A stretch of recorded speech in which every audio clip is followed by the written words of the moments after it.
तो आज की मीटिंग हम लोग शुरू करते हैं और ये होने जा रही है एमएलसी से रिलेटेड। और मैं देख रहा था कि बहुत सारे लोग मैसेज कर रहे थे, खासकर एमएलसी को लेकर के। तो जो आपके पास जूम लिंक अभी तक आया है वो आप शेयर कर सकते हैं अपनी टीम में अपने लोगों को, ताकि उन्हें भी आज की मीटिंग में आने का मौका मिले। और आज की जो जूम मीटिंग होने जा रही है, चूंकि हम लोग पिछले कई महीनों से, शायद जब से मैं एमएलसी से नेशनल रिप्रेजेंटेटिव के तौर पे मैंने काम करना बंद किया, तब से लेकर के अभी तक अगर देखा जाए तो हम लोगों ने एमएलसी से रिलेटेड जूम मीटिंग नहीं किया था। और यही वजह है कि आज का जो मैंने प्रेजेंटेशन डिजाइन किया है वो पूरी तरीके से नए लोगों के लिए, नए निवेशकों के लिए और पुराने निवेशकों के लिए, दोनों ही तरह के निवेशकों के लिए समझने योग्य है। और ये बहुत ज्यादा जरूरी है क्योंकि हमारा निवेश इस प्रोजेक्ट में है, हमारी टीम का निवेश इस प्रोजेक्ट में है। तो अगर आज केवल और केवल इतने समय बाद हम लोग जो 1 घंटा अगर इस मीटिंग में समय अपना दे देते हैं पूरी ईमानदारी से, तो बहुत कुछ हमें जानने समझने का मौका मिलेगा। और एमएलसी में शुरू से क्या हुआ, अभी तक क्या क्या हुआ, आगे क्या होने वाला है, चाहे वो डिविडेंड से रिलेटेड हो, आईपीओ से रिलेटेड हो, या कंपनी ने जो अपना रोड मैप बदला है उसको लेकर के हो, इन सभी चीजों के बारे में हम लोग बात करने वाले हैं।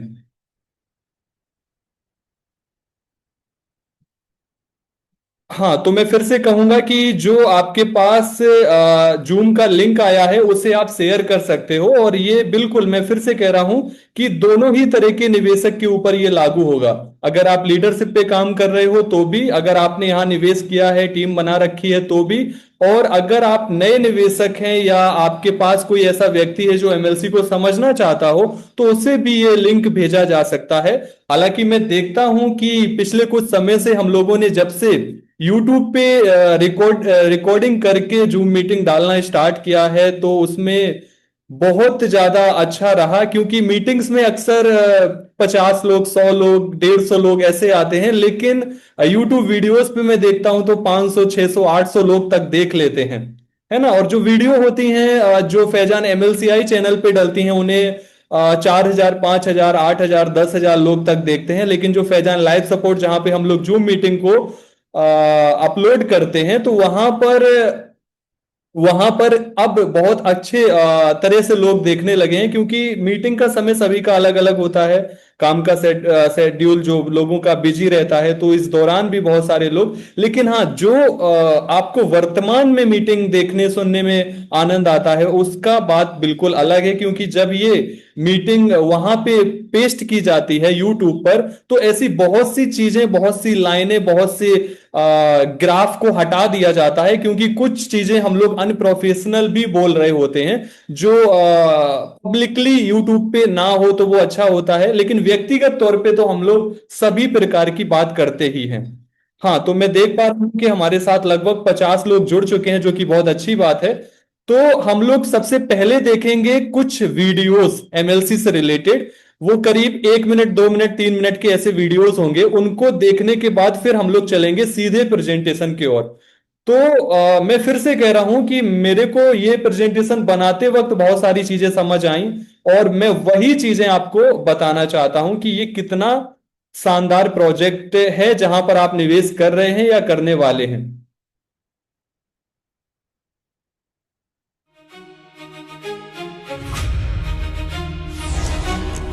डायबिटीज के खिलाफ लड़ाई का इतिहास।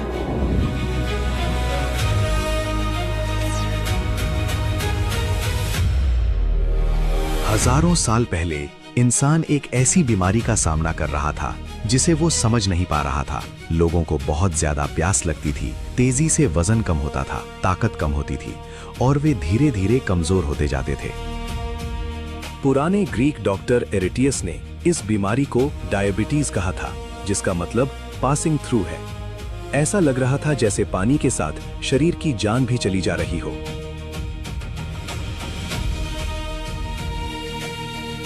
मिडिल एज में डॉक्टरों ने एक अजीब बात देखी थी। मरीजों का यूरिन मीठा था। इसी तरह डायबिटीज शब्द बना था, लेकिन लोगों को अभी भी ये समझ नहीं आया था कि इसका इलाज कैसे किया जाए।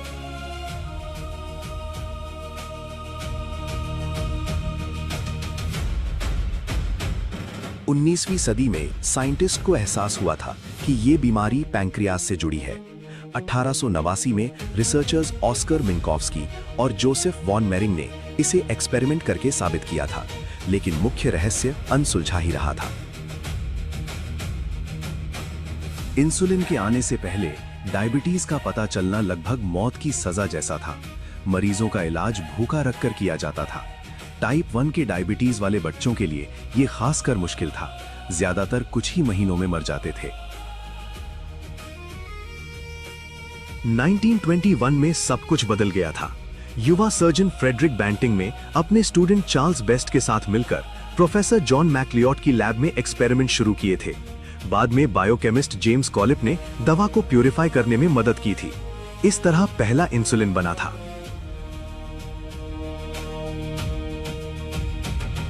जनवरी 1922 में 14 साल के लियोनार्ड थॉम्सन को पहली बार इंसुलिन दिया गया था।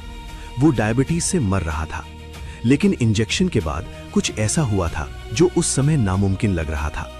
उसकी हालत में सुधार होने लगा था।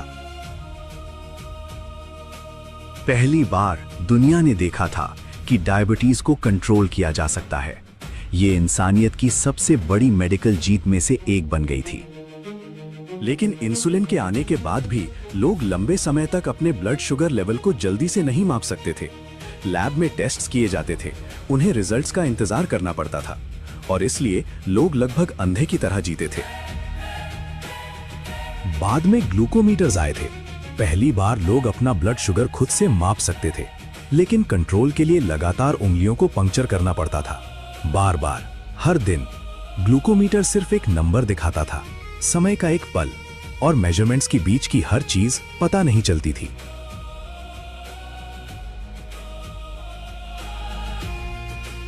आज टेक्नोलॉजीज ने अगला स्टेप उठाया है।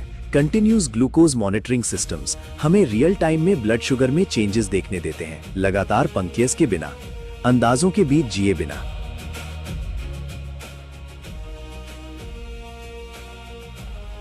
आज डायबिटीज के खिलाफ लड़ाई ये अब सिर्फ जिंदा रहने का सवाल नहीं है, ये जिंदगी की क्वालिटी है, ये इंफॉर्मेशन है, ये कंट्रोल है, और बिना रुके जीने का मौका है।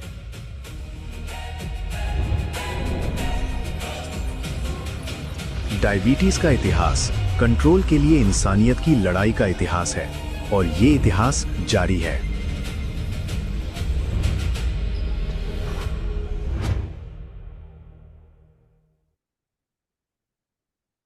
MLC की सक्सेस के पर्दे के पीछे वो टीम जो आइडिया को रियलिटी में बदलती है। प्रोजेक्ट को बाहर से देखने पर आपको रोमांचक इवेंट्स दिखते हैं, एग्जीबिशंस, प्रेजेंटेशंस, प्रोडक्शन की लॉन्च, जरूरी अग्रीमेंट्स। आप रिजल्ट देखते हैं, लेकिन इन रिजल्ट्स के पीछे एक कॉम्प्लेक्स, लाइव, सांस लेने वाली सिस्टम होती है जो रोज काम करती है। यही टीम है। ये वो लोग हैं जो प्रोजेक्ट को वो सबसे अच्छा देते हैं जो वे जानते हैं और करना पसंद करते हैं,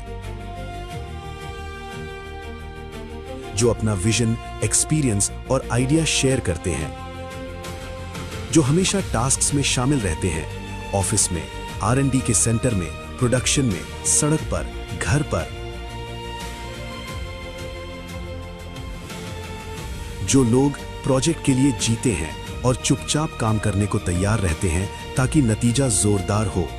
बहुत कुछ पर्दे के पीछे रह जाता है, वो काम जो न्यूज़ में नहीं आता है लेकिन जिसकी वजह से न्यूज़ एयर हो जाती है, वो काम जो रिपोर्ट्स में नहीं दिखता है लेकिन उसके बिना ग्रोथ नामुमकिन होगी, जिस काम पर निवेशकों का ध्यान नहीं जाता है, ठीक इसलिए क्योंकि वो आइडियल तरीके से किया जाता है।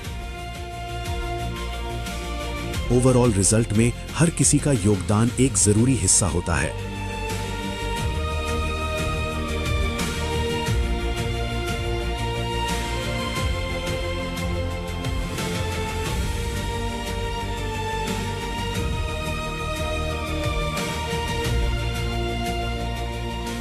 प्रोजेक्ट एक टीम है जो उसे लाइव, सस्टेनेबल और असली बनाती है, क्योंकि सिर्फ साथ मिलकर ही हम कुछ सच में बढ़िया बना सकते हैं और सबसे बोल्ड आइडिया को रियलिटी में बदल सकते हैं।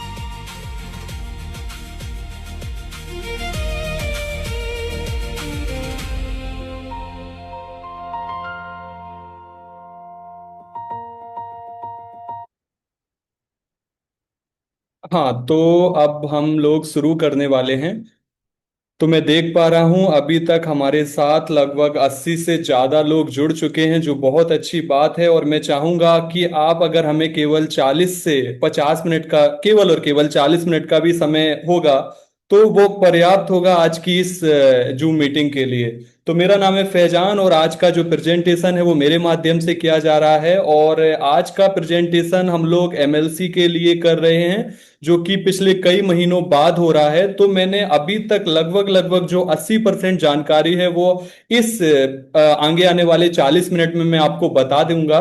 और इसके अलावा जो बची हुए सवाल मन में उठेंगे है ना, उसके लिए भी एक प्रेजेंटेशन आगे तैयार होने जा रहा है, जहां पर आगे की जितनी भी 20% से रिलेटेड जो चीजें बचेंगी वो हम लोग उस पीडीएफ, उस प्रेजेंटेशन में, जो एमएलसी का अगला वेबिनार होगा उसमें हम लोग बात करेंगे। तो सबसे पहले हम लोग बात करते हैं पहली प्रेजेंटेशन, पहली स्लाइड को लेकर के, सीजीएम फ्लाई स्टार्ट क्या है। तो सीजीएम का मतलब होता है कंटिन्यूअस ग्लूकोज मॉनिटरिंग, जो कि आप सभी लोग जानते हैं। जो कि सामने आप फोटो देख पा रहे हैं वो ये रहा। हम लोगों ने जो एमएलसी में निवेश किया हुआ है वो और केवल इस प्रोडक्ट के बल पे किया हुआ है, जो आप सामने देख पा रहे हो। यहां पर जो दिख रहा है ये गोल नुमा, तो इसको हम बोलते हैं सेंसर। और यही सेंसर होता है जो बॉडी में लग जाता है और फिर हमारे फोन के माध्यम से, नोटिफिकेशन के माध्यम से हमारे शरीर शरीर का जो ग्लूकोज लेवल है, घट रहा है, बढ़ रहा है, नॉर्मल है, वो सारी चीजें हमें अपने फोन के माध्यम से पता चलती है। जैसा आपने एक अभी जो वीडियोस थी उसमें देखा कि जो डायबिटीज है वो कब से लेकर के चल रहा है। जैसा कि हम लोग जानते हैं, हम लोगों ने कई बार इसके बारे में बात किया है, साइलेंट किलर को लेकर के। और हर बार डायबिटीज को कंट्रोल करने के लिए, चेक करने के लिए अलग अलग तरीके के इक्विपमेंट बनाए गए हैं। फिलहाल जो अभी सबसे अपडेटेड जो प्रोडक्ट है वो जिसको हम बोलते हैं सीजीएम डिवाइस, तो अभी ये चल रहा है। और अगर हम इसकी खासियत की बात करें कि हम लोगों ने यहाँ पे आखिर क्यों निवेश किया है, तो हमें इस सवाल का जवाब ऐसे आसानी से समझ आ जाएगा कि अगर हम इस क्षेत्र में काम करने वाली दूसरी कंपनियों पर एक बार नजर डालें। फॉर एग्जाम्पल फ्री स्टाइल लिवरे या डेक्सकॉम, और उनका हम सालाना टर्नओवर देखें, सालाना हम कारोबार देखें, सालाना हम रेवेन्यू देखें, तो पता चलता है कि इस प्रोडक्ट में कितनी ज्यादा क्षमताएं हैं। पहला ये कि ये एक प्रॉब्लम सॉल्विंग प्रोडक्ट है, और दूसरा ये है कि इससे रेवेन्यू जनरेट किया जा सकता है। और इस दौरान जिसकी जितनी इस प्रोडक्ट की मांग है और आगे आने वाले समय आज के खान पान को देखते होने वाली है, वो पर्याप्त नहीं होगी। इसलिए वो जगह जो एमएलसी कंपनी लेने जा रही है वो भी एक कमाल की बात है, जो हम लोग आगे जानने वाले हैं। तो अभी सबसे पहले हम लोग बात करेंगे कि ये जो प्रोडक्ट है ये क्या है। तो ग्लूकोज मॉनिटरिंग का एक modern approach, CGM fly start एक continuous blood glucose monitoring system है, जिसे एमएलसी ने उन लोगों के लिए डेवलप और पेटेंट किया है जो एक्यूरेसी 24/7 की हेल्थ मॉनिटरिंग को महत्व देते हैं। सीजीएम फ्लाई स्टार्ट आपको अपने ग्लूकोज की डायनामिक्स को बेहतर ढंग से समझने और अपनी उंगली के लगातार पंचर्स के बिना समय पर फैसले लेने में मदद करता है। जो आप एक सामने एक मैन को देख रहे हो, एक इंसान को देख रहे हो, उसके बाहें पर आप देखोगे तो ये आपको एक सेंसर दिखेगा। तो ये जो सेंसर होता है, एक बार लगने के बाद 15 दिन तक हमें जो एमएलसी में जो काबिलियत है, जैसे फ्री स्टाइल लिवरे को देखें तो कहीं पे 10 दिन है, तो डेक्सकॉम को देखें तो कहीं पे 14 दिन है, तो कहीं पे, अगर हम एमएलसी के इस प्रोडक्ट की बात करें, सीजीएम फ्लाई स्टार्ट की बात करें, तो ये 15 दिन तक हमें बताता है मॉनिटरिंग के जरिए कि हमारे जो शरीर में क्या ग्लूकोज लेवल चल रहा है। इसके बाद हम आगे चलते हैं। CGM fly start health monitoring system एक नई पीढ़ी है। देखो, मैं आपको फिर से बताऊंगा, आप समझने की कोशिश करना, अगर थोड़ा सा भी कम समझ में आएगा तो आगे की पीडीएफ में आप बिल्कुल समझ जाओगे। लगातार ग्लूकोज, जो ये सीजीएम फ्लाई स्टार्ट है, ये कैसे काम करता है? तो ये लगातार ग्लूकोज के लेवल को मापता है, क्योंकि ये बॉडी में चिपका हुआ होता है। रियल टाइम में डेटा भेजता है। जो ये फोन लिए हुए व्यक्ति है, ये अपना शरीर का जो ग्लूकोज लेवल है उसको चेक कर सकता है। ट्रेंड्स और डायनामिक्स दिखाता है, आपको गंभीर ग्लूकोज लेवल की चेतावनी देता है, यानी पहले से ही हमें पता चल जाता है। हालांकि हो सकता है सीजीएम या एमएलसी को वो लोग ना समझ पाए जिन्होंने आज तक ऐसा केस ना देखा हो, जिन लोगों को डायबिटीज वगैरह होती है। लेकिन जो लोग डायबिटीज से पीड़ित हैं वो ही इस चीज को फील कर सकते हैं कि आज का जो तरीका है वो कितना ज्यादा दर्दनाक है। हम लोग ने कई बार बात किया है उंगली में पिंच होना। तो इसके बाद जो हम लोग बात करते हैं कि हाँ, आपको गंभीर ग्लूकोज के लेवल की चेतावनी देता है, यानी पहले से ही पता चल जाएगा। सीजीएम फ्लाई स्टार्ट रोजाना इस्तेमाल किए जाने के लिए डिजाइन किया गया है, और ये आपको दिन और रात अपने ग्लूकोज लेवल को इफेक्टिव तरीके से मैनेज करने में मदद करता है। हम बात करते हैं कि सीजीएम फ्लाई स्टार्ट कैसे काम करता है, यानी कि अभी हमने बात की ये जो सीजीएम फ्लाई स्टार्ट है ये क्या है, अब हम बात करेंगे ये कैसे काम करता है। तो ये सिस्टम कैसे काम करता है? नंबर वन, सेंसर को एप्लीकेटर। एप्लीकेटर ये हो गया, आप इसको अगर देखोगे तो ये जो पूरा दिख रहा है ना, इसको हम एप्लीकेटर बोलते हैं, इसको हम सेंसर बोलते हैं। मैं हूं अभी 11 नंबर पीडीएफ पे, हम लोग इसको विस्तार से समझते हैं, इसके जरिए समझते हैं। तो यहां पर अगर आप देखोगे तो ये पूरा जो दिख रहा है इसको हम बोलते हैं एप्लीकेटर, और ये जो हम देखते हैं ये है सेंसर, और इसके नीचे जो हम देखते हैं प्रोटेक्टिव कवर। तो मेन बात आती है कि, हाँ एक सेकेंड, हाँ मेन बात आती है कि ये जो डिवाइस है, हमें ऐसा लगता है कि ये क्या है, ये बस एक प्लास्टिक नुमा एक हाथ में हम इसको पकड़ सकते हैं, लेकिन नहीं, ये बिल्कुल ऐसा है जैसे आपका आपका फोन होता है। फोन के अंदर आप देखते हो तो सारी चीजें होती हैं, है ना? और इसी तरीके से ये जो इक्विपमेंट, ये जो सीजीएम डिवाइस ये काम करती है। आप सोच करके देखो, वो शरीर में जो सेंसर चिपका हुआ है, जो लगा हुआ है, और वो किस तरीके से सिग्नल भेजता है। तो ये केवल एक प्लास्टिक का डिब्बा नहीं है, इसके पीछे बहुत सारी टेक्नोलॉजी लगी हुई होती हैं, जो आपने देखा, जो आपने अभी पिछली कुछ मिनट पहले वीडियोस चलते हुए देखे थे। तो नंबर वन, सेंसर को एप्लीकेटर का इस्तेमाल करके स्किन पर आसानी से लगाया जाता है, और ये ग्लूकोज लेवल को और ये ग्लूकोज लेवल को 24/7 मापता है। डेटा ऑटोमेटिकली स्मार्टफोन पर ट्रांसमिट हो जाता है, जिसमें मोबाइल ऐप इंस्टॉल किया गया है, यानी कि हमें अपने फोन में, जो भी हमारे पास एंड्रॉयड फोन है या एप्पल फोन है, उसमें हमें इस कंपनी के ऐप को डाउनलोड करना होगा, और वो सेंसर से जब कनेक्ट हो जाता है तो हमें करंट टाइम पे सारा डेटा अपने शरीर के अंदर की चीजें पता चलती हैं। तो ऐप करंट रीडिंग ग्राफ और ट्रेंड्स को दिखाता है। नोटिफिकेशंस आपको ग्लूकोज के लो या हाई लेवल के बारे में पहले से अलर्ट करते हैं। इसके बाद मिनिमम इंसेंसिवनेस और ऑटोमेटिक डेटा ट्रांसमिशन सिस्टम को रोजाना इस्तेमाल के लिए आसान बनाते हैं। सुनाई देने वाले जो नोटिफिकेशन होते हैं वो ग्लूकोज के लेवल में चेंजेस पर तुरंत रिस्पॉन्ड करने में मदद करते हैं, जिससे हाइपो का खतरा काफी कम हो जाता है और जीवन की क्वालिटी जो है वो बेहतर हो जाती है। तो ये हो गया इस प्रोडक्ट के बारे में। अब हम बात करते हैं एडवांटेज और डिजिटल कैपेबिलिटीज के बारे में, कि आखिर इस जो सीजीएम डिवाइस है वो किस तरीके से फायदेमंद है। तो सबसे पहला, 24/7 लगातार मॉनिटरिंग।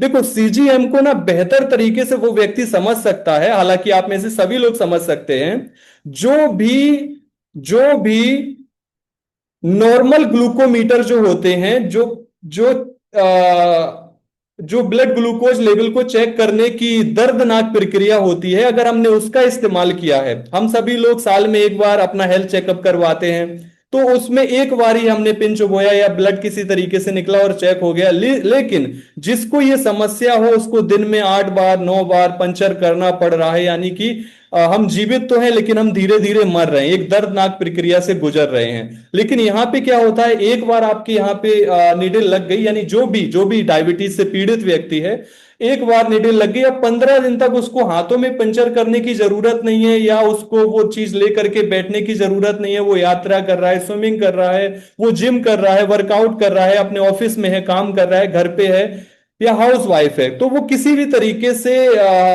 समस्या नहीं होती। हमारे फोन के पास नोटिफिकेशन आता रहता है और हमें सारी चीजें समय पे पता चलती हैं कि हमें कब कौन सा किस प्रकार का हमें खाना लेना है या फिर हमें मेडिसिन लेनी है।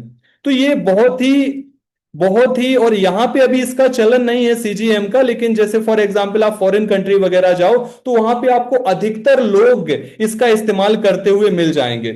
और आज के समय में चाहे वो छोटे बच्चे हों, उनको टाइप 1 डायबिटीज या बड़े स्तर की जो हो जाती है धीरे धीरे करके, तो ये बहुत ही नॉर्मल होने लगा है। लेकिन हम लोग चूंकि यहाँ पे अगर हम बात करें भारत में काम करने वाले लोग, या फॉर एग्जाम्पल जो किसान से जुड़े हुए, जो जमीन से जुड़े हुए लोग हैं, तो चूंकि हम यहाँ पे लगातार मेहनत या इस तरीके की चीजों में अगर इन्वॉल्व होते हैं, तो यहाँ पे ऐसी चीजें अभी देखने को नहीं मिलती हैं। लेकिन फॉरेन में या उन लोगों के लिए जो बहुत आसानी से कम मेहनत वाला काम करके काम करते हैं या पैसा कमाते हैं, तो वो लोगों को डायबिटीज या इन सब चीजों में धीरे धीरे चल के वो उसमें इन्वॉल्व हो जाते हैं। और जो आज का खान पान है उसका क्या ही कहना।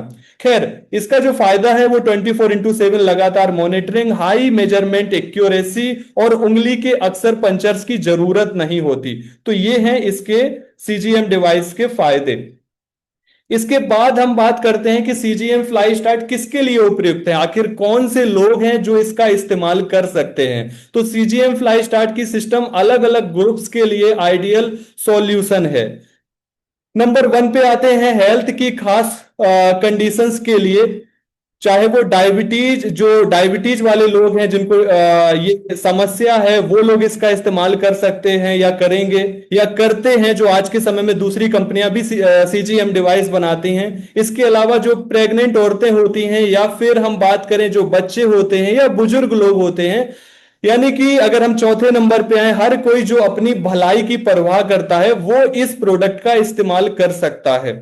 वो इस प्रोडक्ट का इस्तेमाल कर सकता है। होता क्या है कि भारत में भी जिन लोगों को डायबिटीज इस तरीके की समस्या हो जाती है, जिसको हम शुगर बोलते हैं या मधुमेह बोलते हैं, तो हम सभी लोगों को कब पता चलता है, क्योंकि शायद मेरे को लगता है 60-70% जो लोग हैं, वो नियम ये कहता है कि हमें साल में एक बार हेल्थ चेकअप करवाना चाहिए। बहुत सारे लोग इसके लिए हेल्थ इंश्योरेंस भी लेते हैं, तो तब उन्हें पता चलता है। या फिर जैसे कि बहुत सारे लोग जो शरीर को लेकर के बहुत कॉन्शियस होते हैं, वो हर साल अपने शरीर का हेल्थ चेकअप करवाते हैं। लेकिन अधिकतर 60 से 70% लोग भारत में जो रहते हैं, वो तब जब पानी यहां तक आ जाता है तब जाकर के उन्हें उन्हें पता चलता है। मैं ऐसे केसेस सुनता हूं, फॉर एग्जाम्पल उस व्यक्ति को कैंसर हुआ, लेकिन शुरुआती स्टेज में उसको पता नहीं चला। उसको कब पता चला, जब आखिरी स्टेज है या लास्ट स्टेज है तब पता चला। डायबिटीज उसको जब टाइप 1 या शुरुआती डायबिटीज तब नहीं पता चला, जब उसको ज्यादा समस्या होने लगी,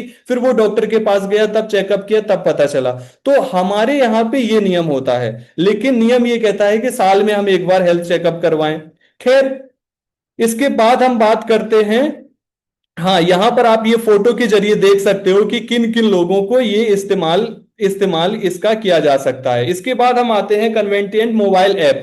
modern CGM fly start mobile app artificial intelligence से चलने वाला, ये देख रहे हो आप मोबाइल, ये फोन देख रहे हो, मेरे एरो को देख रहे हो, तो यहां पर आप देख पा रहे हो, यहां पे पूरी तरीके से रीडिंग दिख रही है। यहां पे हम 7 डेज, 3 डेज, 5 डेज या 28 डेज या 30 दिन हम किसी भी प्रकार से यहां पे निकाल सकते हैं। Modern CGM fly start mobile app में आर्टिफिशियल इंटेलिजेंस से चलने वाला एक वर्चुअल असिस्टेंट है, जो डेटा को एनालाइज करने और ट्रेंड्स को ट्रैक करने और ग्लूकोज के बिहेवियर को बेहतर ढंग से समझने में मदद करता है। प्रोजेक्ट के बारे में अगर मैं आपको बताऊं तो एमएलसी जो है वो मेडटेक क्षेत्र में हाईटेक प्रोजेक्ट है, जो चीन में, इसमें कुछ हिंदी के अलग शब्द हैं तो उसके लिए आप मेरी आवाज को सुन सकते हैं। तो एमएलसी मेडटेक क्षेत्र में एक हाईटेक प्रोजेक्ट है जो चीन में अपने स्वयं की पेटेंटेड सीजीएम सिस्टम की पहली कॉन्ट्रैक्ट उत्पादन लाइन लॉन्च करने जा रही है। इसके बाद हम बात करते हैं रियल हाईटेक उत्पादन में निवेश। तो यहां पर आप देख पा रहे हो चीन में ऑफिस का लीगल एड्रेस, इसका आप स्क्रीनशॉट ले सकते हो। यहां पर अगर आप जाते हो तो वहां पे आप कंपनी का ऑफिस देख सकते हो, या दुबई में हेड ऑफिस का लीगल एड्रेस कि दुबई में वो कहाँ पे रजिस्टर्ड है, कहाँ कंपनी का ऑफिस है, आपको यहाँ पे देखने को मिल जाएगा। इसके अलावा जो अभी ये जो चीन में कंपनी का जो एड्रेस है, कंपनी का जो पहला प्रोडक्शन लाइन है वो भी चीन में है, जो अभी हम आगे देखेंगे। और इसके अलावा जो एमएलसी आर&डी है वो यूएई यानी दुबई में रजिस्टर्ड है, और चीन में जो एमएलसी मैन्युफैक्चरिंग है वो यहाँ पे रजिस्टर्ड है। इसके अलावा जो एमएलसी यानी कि जो आर&डी की जो फर्स्ट लेबोरेटरी है वो रसिया यानी मॉस्को में है, जिसकी वीडियोस अभी आपने देखे थे। इसके बाद हम बात करते हैं सीजीएम मार्केट की prospects. Continuous blood glucose monitoring system के बाजार में हाई ग्रोथ पोटेंशियल है, यानी कि इस प्रोडक्ट में इसलिए ही यहां पर लोग निवेश कर रहे हैं, अलग अलग कंट्री के लोग, या यहां पर जो आपने या मैंने निवेश किया है वो इसी वजह से किया है क्योंकि ये जो प्रोडक्ट है इसमें हाई ग्रोथ की पोटेंशियल है। और ये प्रोडक्ट की खास बात ये है कि ये प्रॉब्लम सॉल्विंग है, ये लोगों की प्रॉब्लम सॉल्व करेगा, और प्लस ये रेवेन्यू जनरेट करने में बहुत आगे है।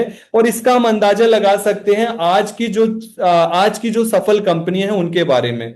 और हम अगर इसके बारे में बताएं तो हमारा प्रोडक्ट जो है वो रेडी हो चुका है, जो पिछले कुछ सालों में नहीं था, उस पे पेटेंट ले लिए जा चुके हैं, अब केवल सर्टिफिकेशन का काम चल रहा है। आगे जब सर्टिफिकेशन, हालांकि ये बात हम लोग आगे भी बात करेंगे, आगे जब सर्टिफिकेशन प्राप्त हो पूरी तरीके से कंप्लीट हो जाएगा, क्योंकि इस तरीके के प्रोडक्ट में बहुत हाई सर्टिफाइड होना जरूरी होता है, तभी ये आम लोगों को इसका उत्पादन किया जा सकता है या इसको सेल किया जा सकता है। चूंकि ये मेडिकल फील्ड की जो चीजें होती हैं वो बहुत ही सावधानी से चेक करना जरूरी होती हैं। इसके बाद हम आगे चलते हैं इंटेलेक्चुअल जो प्रॉपर्टी असेसमेंट है, यानी कि अगर हम बात करें जो कंपनी की जो वैल्यूएशन है वो आज के समय में कितनी हो चुकी है, वो हमें यहां पर देखने और समझने को मौका मिलेगा। सबसे पहले हम बात करते हैं कि सीजीएम सिस्टम के उपयोग की जाने वाली टेक्नोलॉजी के लिए पेटेंट एक सीरीज प्राप्त की गई है और 59 देशों में इंटरनेशनल पेटेंट रजिस्ट्रेशन के लिए एप्लीकेशन दायर किए गए हैं। साथ ही तीसरे नंबर पे हम आते हैं एमएलसी के आदेश द्वारा किए गए जो एक्सपर्ट यानी कि जो असेसमेंट होते हैं, यानी कि जो एक्सपर्ट के अनुसार की अगर हम बात करें तो प्रोजेक्ट का जो आईपी वैल्यू है, जो आपको पहले ही बता दिया गया, कई बार आपको पता चला है, वो $108 मिलियन है।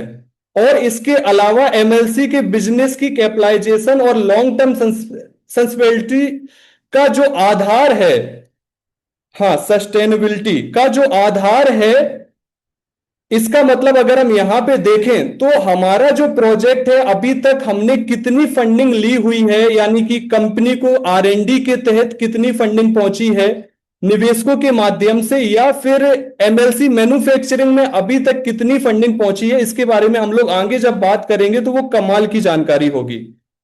साथ ही हम आगे बात करते हैं कि हमारी टेक्नोलॉजी के बारे में।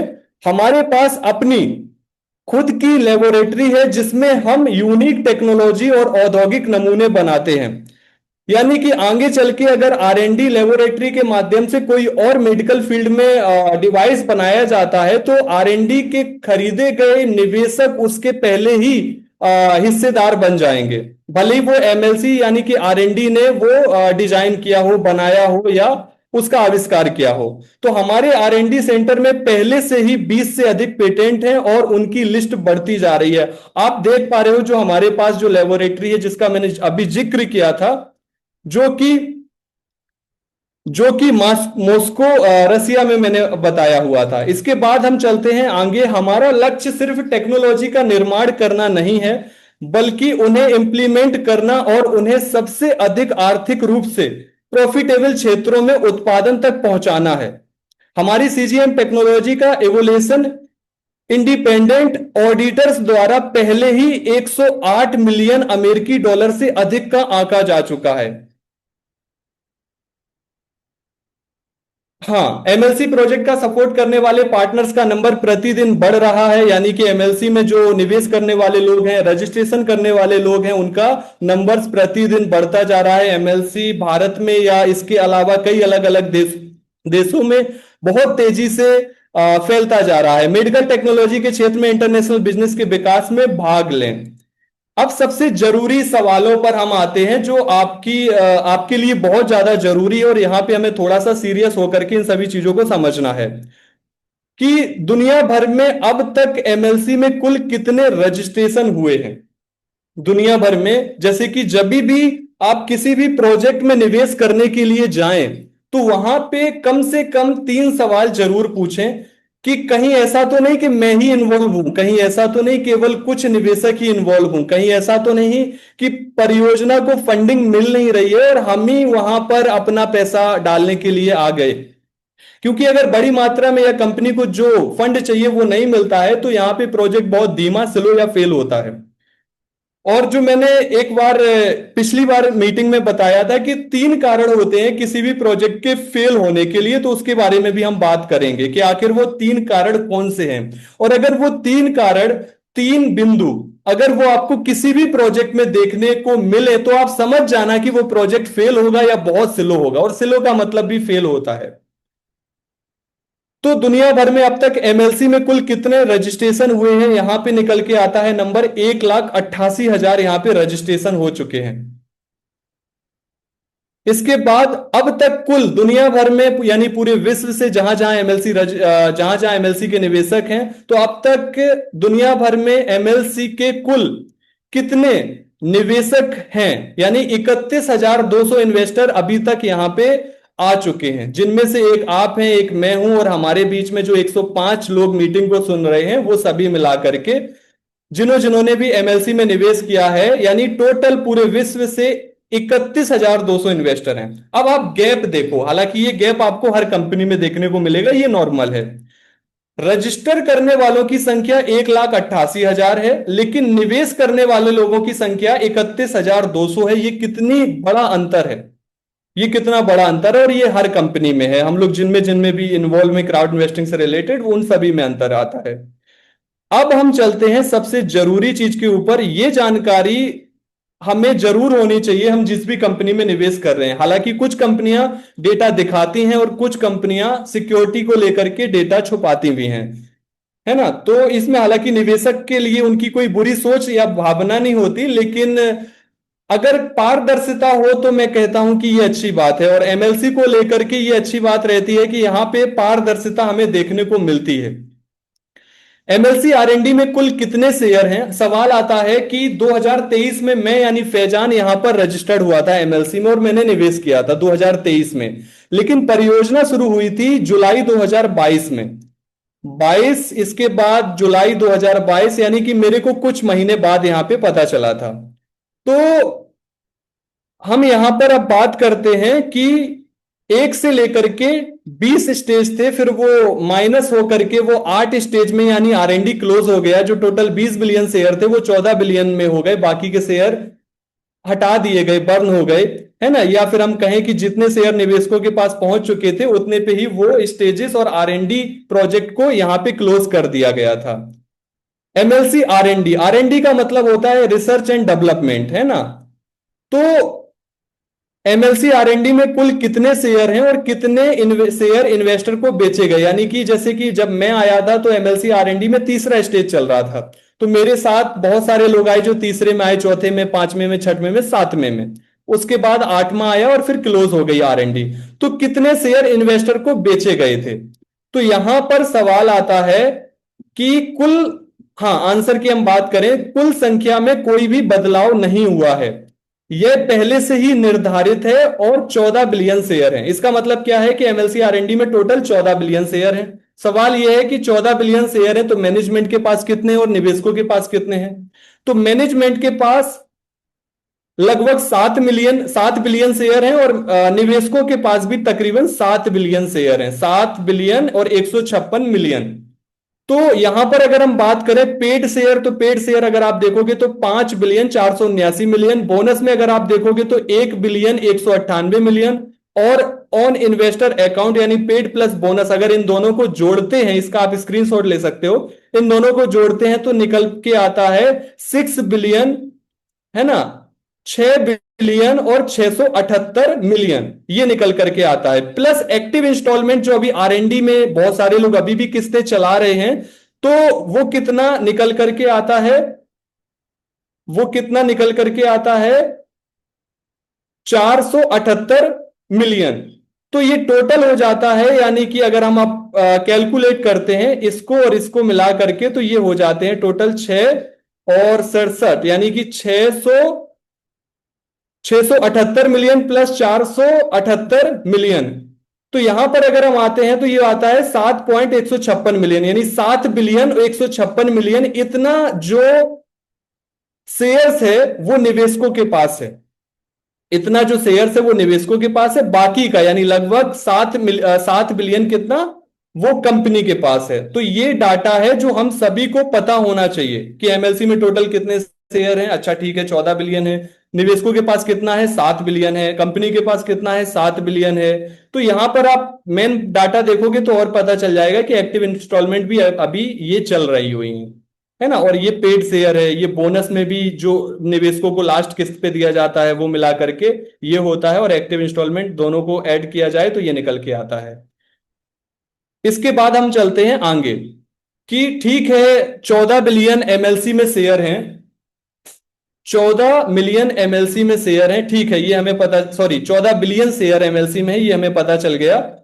और अब सवाल आता है कि 14 बिलियन में 7 कंपनी के पास, 7 हम लोगों के पास, तो हम लोगों ने जो 7 बिलियन शेयर खरीदा उससे कंपनी के पास कितना पैसा गया। हम लोगों का मतलब है कि चाहे वो भारत के निवेशक हो या अदर कंट्री के। तो यहां पे हम आते हैं फाइनेंशियल समरी की ओर, टेक्नोलॉजीज, यानी कि टेक्नोलॉजी का मतलब हो गया आरएनडी, है ना। पेड शेयर यहाँ पे जो सॉरी पेड जो अमाउंट है, जो कंपनी के पास पेड अमाउंट पहुंच गया है वो कितना, 10 मिलियन, 10 मिलियन। इसके बाद the balance in active installment, यहां पे 9,09,840 डॉलर का यहां पे एक्टिव इंस्टॉलमेंट चल रहा है। किसमें चल रहा है, यानी कि जो मैंने आपको बताया ऊपर, जब इतने शेयर सेल आउट और हो जाएंगे एक्टिव इंस्टॉलमेंट जो चल रहे हैं आरएनडी को लेकर के, तो कंपनी को 9 लाख डॉलर और मिलेगा। तो 10 और 9, तो 10 ये हो गए, ये 10 मिलियन डॉलर हैं, और 9 यानी कि 477 और 908, टोटल ये हो जाता है 11 मिलियन 300। हाँ, टोटल ऐसे मान लो कि आप सीधा सीधा कि 11 मिलियन डॉलर कंपनी के पास पहुंचा है। कैंसिल्ड इंस्टॉलमेंट की बात करें, बहुत से लोगों ने आरएनडी में शेयर पैकेज खरीदा और उनका पैकेज कैंसिल हो गया, तो जब उनका पैकेज कैंसिल हो गया तो अब रिस्टोर हो नहीं सकता, तो ये पैक शेयर को हटा दिया, सिर्फ इनको इनको कैलकुलेट करके ये 11, यानी कि आरएनडी की अगर हम बात करें तो 11 मिलियन डॉलर हम सभी निवेशकों ने दिया 8 स्टेज के अकॉर्डिंग, और जो 7 बिलियन हमारे पास आरएनडी के शेयर हैं हम सभी लोगों के पास। तो ये हो गया आरएनडी के लिए। अब हम बात करते हैं मैन्युफैक्चरिंग की ओर। मैन्युफैक्चरिंग की ओर देखो, मैं आपको बताऊं कि एमएलसी में कई बार रोड मैप में बदलाव हुआ है, और वो चाहे निवेशकों के फायदे को लेकर के हो, कंपनी के आगे बढ़ने की रणनीतियों के आधार पे हो, वो चाहे गवर्नमेंट के नीतियों के आधार पे हो, कई सारे चेंजेस किए गए, कई सारे चेंजेस किए गए। हालांकि इसमें निवेशक का नुकसान नहीं है, बस चीजों को समझने के लिए है। जैसा मैंने आपको बताया कि कंपनी कई बार रोड मैप चेंज करती है, उसको जो फंड चाहिए होता है उसमें बदलाव आते हैं, वो जो टाइम पीरियड समय बताती है, चाहे वो एमएलसी हो या कोई दूसरा प्रोजेक्ट, उसमें भी समय बढ़ता है। लेकिन हमें बस ये देखना है, जो 3 बिंदु में आगे बताऊंगा, फेल होने के कारण और पास होने के कारण, अगर वो है तो कंपनी आपकी बिल्कुल सही है। तो एमएलसी मैन्युफैक्चरिंग में टोटल कितने स्टेज हैं और अभी कौन सा स्टेज चल रहा है। शुरू के निवेशकों को ऐसा पता चला है कि टोटल 20 स्टेज हैं, है ना। फिर उसके बाद फैजान जी अभी कौन सा स्टेज चल रहा है, एक स्टेज चल रहा है। अभी कौन सा चल रहा है, एक चल रहा है। दूसरे प्रोजेक्ट में तो तीसरा आ गया, इसमें कितना चल रहा है, एक चल रहा है। एक्चुअली एमएलसी मैन्युफैक्चरिंग में टोटल एक ही स्टेज है, क्योंकि हम यहां पे बात कर रहे हैं पहली प्रोडक्शन लाइन की, जो कि चाइना में लग रही है। उसके आधार के लिए 40 मिलियन डॉलर की फंडिंग चाहिए एमएलसी मैन्युफैक्चरिंग के लिए। देखो आरएनडी का काम क्लियर हो गया, अभी वो वहां पे उसने जो चीजें पूरी की थी प्रोडक्ट बनाने को लेकर के, पेटेंट करने को लेकर के, मॉस्को में लेबोरेटरी ओपन करने के लिए, या जो भी मशीनें इक्विपमेंट खरीदने के लिए, तो जो वो 11 मिलियन डॉलर था वो आरएनडी को हम अलग करते हैं। हम बात करते हैं मैन्युफैक्चरिंग, एमएलसी मैन्युफैक्चरिंग, जो चाइना में आगे चल के प्रोडक्शन होगा, मैन्युफैक्चरिंग होगी। तो उसके लिए अब कंपनी को चाहिए $40 मिलियन। हम लोग आगे बात करेंगे कितना शेयर बिक चुका, कितना बाकी, कितना पैसा मिल चुका, कितना बाकी, ये सारी चीजें। तो ये समझने में बहुत आपको आनंद आएगा। एमएलसी मैन्युफैक्चरिंग में टोटल कितने स्टेज हैं और अभी कौन सा चल रहा है? तो एमएलसी मैन्युफैक्चरिंग में टोटल एक स्टेज है और एक ही चल रहा है, और ये एक तब तक चलता रहेगा जब तक कंपनी को $40 मिलियन नहीं मिल जाता। लेकिन 40 में आपको यह भी पता होना चाहिए कि कितना पहुंच गया, तो वो पहुंच ही गया है। हम लोग बात करते हैं आगे आगे हम बात करते हैं सेकंड पॉइंट के ऊपर, एमएलसी मैन्युफैक्चरिंग में कुल कितने शेयर हैं और कितने इन्वेस्टर को बेचे गए हैं। पहले आपको सभी को पता होगा कि एमएलसी मैन्युफैक्चरिंग में टोटल शेयरों की संख्या निर्धारित नहीं थी कि कितना शेयर कंपनी ने जारी किया है, क्योंकि कंपनी को पता था कि हमको सिर्फ 40 मिलियन शेयर चाहिए, सॉरी $40 मिलियन चाहिए, और जैसे ही ये मिल जाते हैं हम शेयर बेचना बंद कर देंगे। फॉर एग्जाम्पल जो दूसरी परियोजनाएं है इलेक्ट्रिक मोटर से संबंधित, जैसा उसमें नियम नियम था, वही नियम यहां पर ऐसा लग रहा था कि वही नियम लागू हुआ है। लेकिन उसके बाद चूंकि हम लोग इन सभी चीजों से दूर हुए, और ऐसा नहीं है ये सारे अपडेटेड कंपनी ने पहले ही या बिना सोचे समझे, जैसा मैंने बताया कई बार चीजें चेंज होती हैं, और जिसका अपडेट कंपनी यूट्यूब वीडियोस के माध्यम से या फिर जो टेलीग्राम में पोस्ट आती हैं या व्हाट्सएप पर पोस्ट आती हैं उनके माध्यम से आपको बताया जाता है। तो एमएलसी मैन्युफैक्चरिंग में कुल कितने शेयर हैं और कितने शेयर इन्वेस्टर को बेचे गए हैं? तो एमएलसी में कुल शेयर हैं 50 बिलियन शेयर। देखो एमएलसी आरएनडी में कितने थे? 14, सात सात बिक गए, वो वहां पे हो गया, $11 मिलियन पहुंच गया, आपको सारी चीजें पता है, याद हो गई। एमएलसी मैन्युफैक्चरिंग में टोटल 50 बिलियन शेयर टोटल है, कुल संख्या 50 बिलियन शेयर। सवाल आता है कि 50 बिलियन ठीक है फैजान जी है, लेकिन अभी तक कितना बिक चुका है, कितना बाकी है, कितने के ऊपर इंस्टॉलमेंट चल रहा है? तो 50 बिलियन शेयर में 39 बिलियन शेयर हम निवेशक पहले ही खरीद चुके हैं। आप हम एमएलसी मैन्युफैक्चरिंग के शेयर, जितने भी लोगों ने आरएनडी में निवेश किया था, लगभग सभी लोगों ने मैन्युफैक्चरिंग में निवेश किया, 50 बिलियन में से 39 बिलियन खरीद लिए। 39 बिलियन कैसे खरीदे? Paid share 21 billion, paid share 21 billion, और ये है 915 मिलियन। तो ये 21 और 915 मिलियन लगभग लगभग वो 21 ही होगा, यानी कि 21,954 है ना। इसके बाद हम बात करते हैं एक्टिव इंस्टॉलमेंट। तो आप देखोगे एक्टिव इंस्टॉलमेंट मैन्युफैक्चरिंग के पैकेज में बहुत ज्यादा चल रही है। कितना? 17 बिलियन शेयर एक्टिव इंस्टॉलमेंट में चल रहे हैं। जैसे अगर मैं आपको बताऊं यहीं पे एक्टिव इंस्टॉलमेंट आरएनडी में कितना चल रहा है, कितने शेयरों के ऊपर चल रहा है? इकाई, दहाई, सैकड़ा, हजार, 10,000, लाख, 10 लाख, करोड़, 10 करोड़, 47 करोड़ शेयरों के ऊपर, है ना। लेकिन वही अगर हम बात करें यहां पे, तो यहां पे 17 बिलियन शेयर का एक्टिव इंस्टॉलमेंट चल रहा है। हम अभी ये भी जानेंगे कि कितना पैसा कैसे पहुंचा है। तो 21 और 17 टोटल हो जाता है 38, और ये पॉइंट वाला जो हम जोड़ेंगे टोटल हो जाता है 39,519 तो 50 में से 39 पहुंच गया। बचा कितना? एमएलसी मैन्युफैक्चरिंग का शेयर बचा है बिकने के लिए केवल और केवल 11 बिलियन शेयर, 11 बिलियन शेयर। अब हम चलते हैं सबसे जरूरी पॉइंट के ऊपर, एमएलसी मैन्युफैक्चरिंग को कुल कितनी फंडिंग मिल चुकी है और कितनी फंडिंग अभी मिलना बाकी है। एमएलसी मैन्युफैक्चरिंग को कुल कितनी फंडिंग मिल चुकी है और कितनी फंडिंग अभी मिलना बाकी है, ठीक है। तो उत्पादन के लिए प्रारंभिक वित्त पोषण का लक्ष्य $40 मिलियन था, और यह अभी भी वही है, यानी इसमें कोई भी बदलाव नहीं किया गया है। एमएलसी मैन्युफैक्चरिंग को $40 मिलियन चाहिए था, $40 मिलियन में $23 मिलियन पहुंच गया है, 40 में से 23 पहुंच गया है। और यहां पे पेड अगर हम बात करें कि अभी तक कंपनी को कितना पैसा आया, यानी कि मैन्युफैक्चरिंग का जो शेयर बेचा अभी तक हाथ में कितना आया, तो $13 मिलियन आया, यानी कि 11 आया आरएनडी से, 13 आया इससे। अभी तक 13 और 11 अगर हम करते हैं तो लगभग 13, 10, 23 और $24 मिलियन कंपनी को मिला। मेन बात यह है समझने वाली, रसिया में और भी बहुत सारे प्रोजेक्ट आए चल रहे हैं, है ना। अगर हम बात करते हैं फिलहाल 3 प्रोजेक्टों के बारे में, तो उसमें अगर आप देखोगे तो फंडिंग बहुत तेजी जा रही है, उसमें निवेशकों की संख्या बहुत अच्छी है। और एमएलसी को अगर $24 मिलियन अभी तक पहुंचे हैं तो ये एक बहुत बड़ी बात है। और शुरुआती दर इसी तरीके से होता है, लेकिन हाँ अभी हम इसके बारे में जो आगे बताएंगे वो क्लियर हो जाएगा। मेन बात यह है कि रसिया में और भी प्रोजेक्ट चल रहे हैं, तो मैं अगर आपको बताऊं, किसी को $2.5 मिलियन, किसी को $6 मिलियन, किसी को $3 मिलियन, किसी को $7 मिलियन, और यहीं पे फिनिश। तो इस तरीके के प्रोजेक्टों में हमें इन्वॉल्व नहीं होना है जहां पे कंपनी को फंडिंग नहीं मिल रही। जो मैंने बताया ना आगे 3 पॉइंट, वो अगर आपने सुन लिए, हालांकि कुछ लोगों को वो पहले से पता होंगे, लेकिन वो सुन लिए तो आपको आपको कभी भी ऐसा नहीं होगा कि आपका पैसा गलत जगह चला गया। जैसे मेरे से लोग बात करते हैं कि फैजान जी मैंने रसिया की उस इस कंपनी में निवेश कर दिया। अब मैं उनको बता रहा हूं, वो कह रहे हैं ओहो सर मेरे को तो पता ही नहीं था, मुझे लगा कि उसको निवेशक निवेश कर रहे होंगे, है ना, मेरे को तो ऐसा नहीं पता है कि मैंने ही वहां पे निवेश किया। तो ये भी चीजें होती हैं। यानी कि अगर हम 3 पॉइंट पे जो फोकस अगर कर लें तो हमें पता होता है कि हमारा प्रोजेक्ट सही है, यानी सारी चीजें बढ़िया है, निवेश कर सकते हैं। तो एमएलसी प्रोजेक्ट को कुल कितनी फंडिंग मिल चुकी है?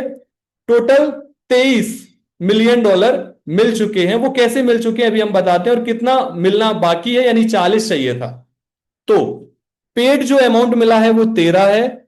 The balance in active installment 10 million की इंस्टॉलमेंट चल रही है, यानी कि जितने भी लोग हर महीने ईमानदारी से पैसा भर रहे हैं, जिनके पैकेज एक्टिव हैं, तो उनसे कंपनी को $10 मिलियन आ जाएगा। 10 मिलियन, 13 और 10 कितना हो गया? 23। कैंसिल पैकेज, बहुत सारे लोग हमारे बीच में ऐसे भी हैं जिन्होंने एमएलसी मैन्युफैक्चरिंग का पैकेज तो लिया लेकिन कैंसिल हो गया, कैंसिल कर दिया गया, है ना, और रिस्टोर का भी कोई ऑप्शन नहीं।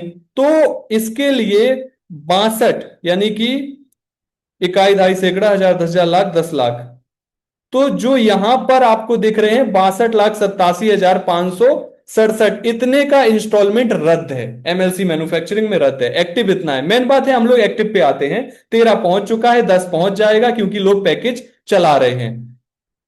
तो टोटल पहुंच गया 23। 23 23 जो मिलियन डॉलर है, $23 मिलियन पहुंचना कितना है? 40। कितना बचा? 40 माइनस 23 कितना बचा? 17। $17 मिलियन जो बचा हुआ है वो कैसे पहुंचेगा? अगर हम यहां पे बात करें 50 बिलियन शेयर, 39 बिलियन शेयर, यानी कि 11 बिलियन, यानी कि 11 बिलियन बचता है। 11 बिलियन से कंपनी $17 मिलियन उठाएगी, अभी अभी उठाएगी। आप मेरी बात को समझ पा रहे हो? एक बात नोटिस कर रहे हो कि 39 बिलियन से कंपनी को फंड पहुंच गया, 39 बिलियन शेयर बेचने से फंड पहुंच गया $23 मिलियन। और यहीं पर अब 40 माइनस 13 करते हैं तो निकल के आता 17। तो यहां अगर हम माइनस करते हैं 50 माइनस 39 तो निकल के आता 11, यानी 11 से चाहिए उनको 17। यानी कि इसका मतलब है शुरुआती निवेशक को बहुत अच्छा फायदा मिला। जैसे $1,500 में लोगों ने 45 लाख शेयर खरीदे, किसी ने 40 लाख 42 लाख शेयर खरीदे। वो बात अलग है कि अब आपका हो सकता पैकेज चल रहा हो, या बहुत सारे लोगों ने अपना पैकेज कैंसिल करवा लिया, है ना, उनका पैकेज कैंसिल हो गया। तो जितने भी लोगों ने, अगर उनकी आईडी पे कैंसिल भी है तो अभी भी वो, हम आगे उसके बारे में बात करेंगे, दोबारा से खरीदने का आपके पास मौका है। नहीं तो अभी $1,500 में मिल रहा है लगभग 6 लाख शेयर। तो आप ऐसे समझो कि पहले एक व्यक्ति $1,500 देता था कंपनी को, कंपनी उसको 45 लाख शेयर दे देती थी। अभी क्या हुआ कि कंपनी 1500 6 लोगों से ले रही है और तब उनको 45 लाख दे रही है,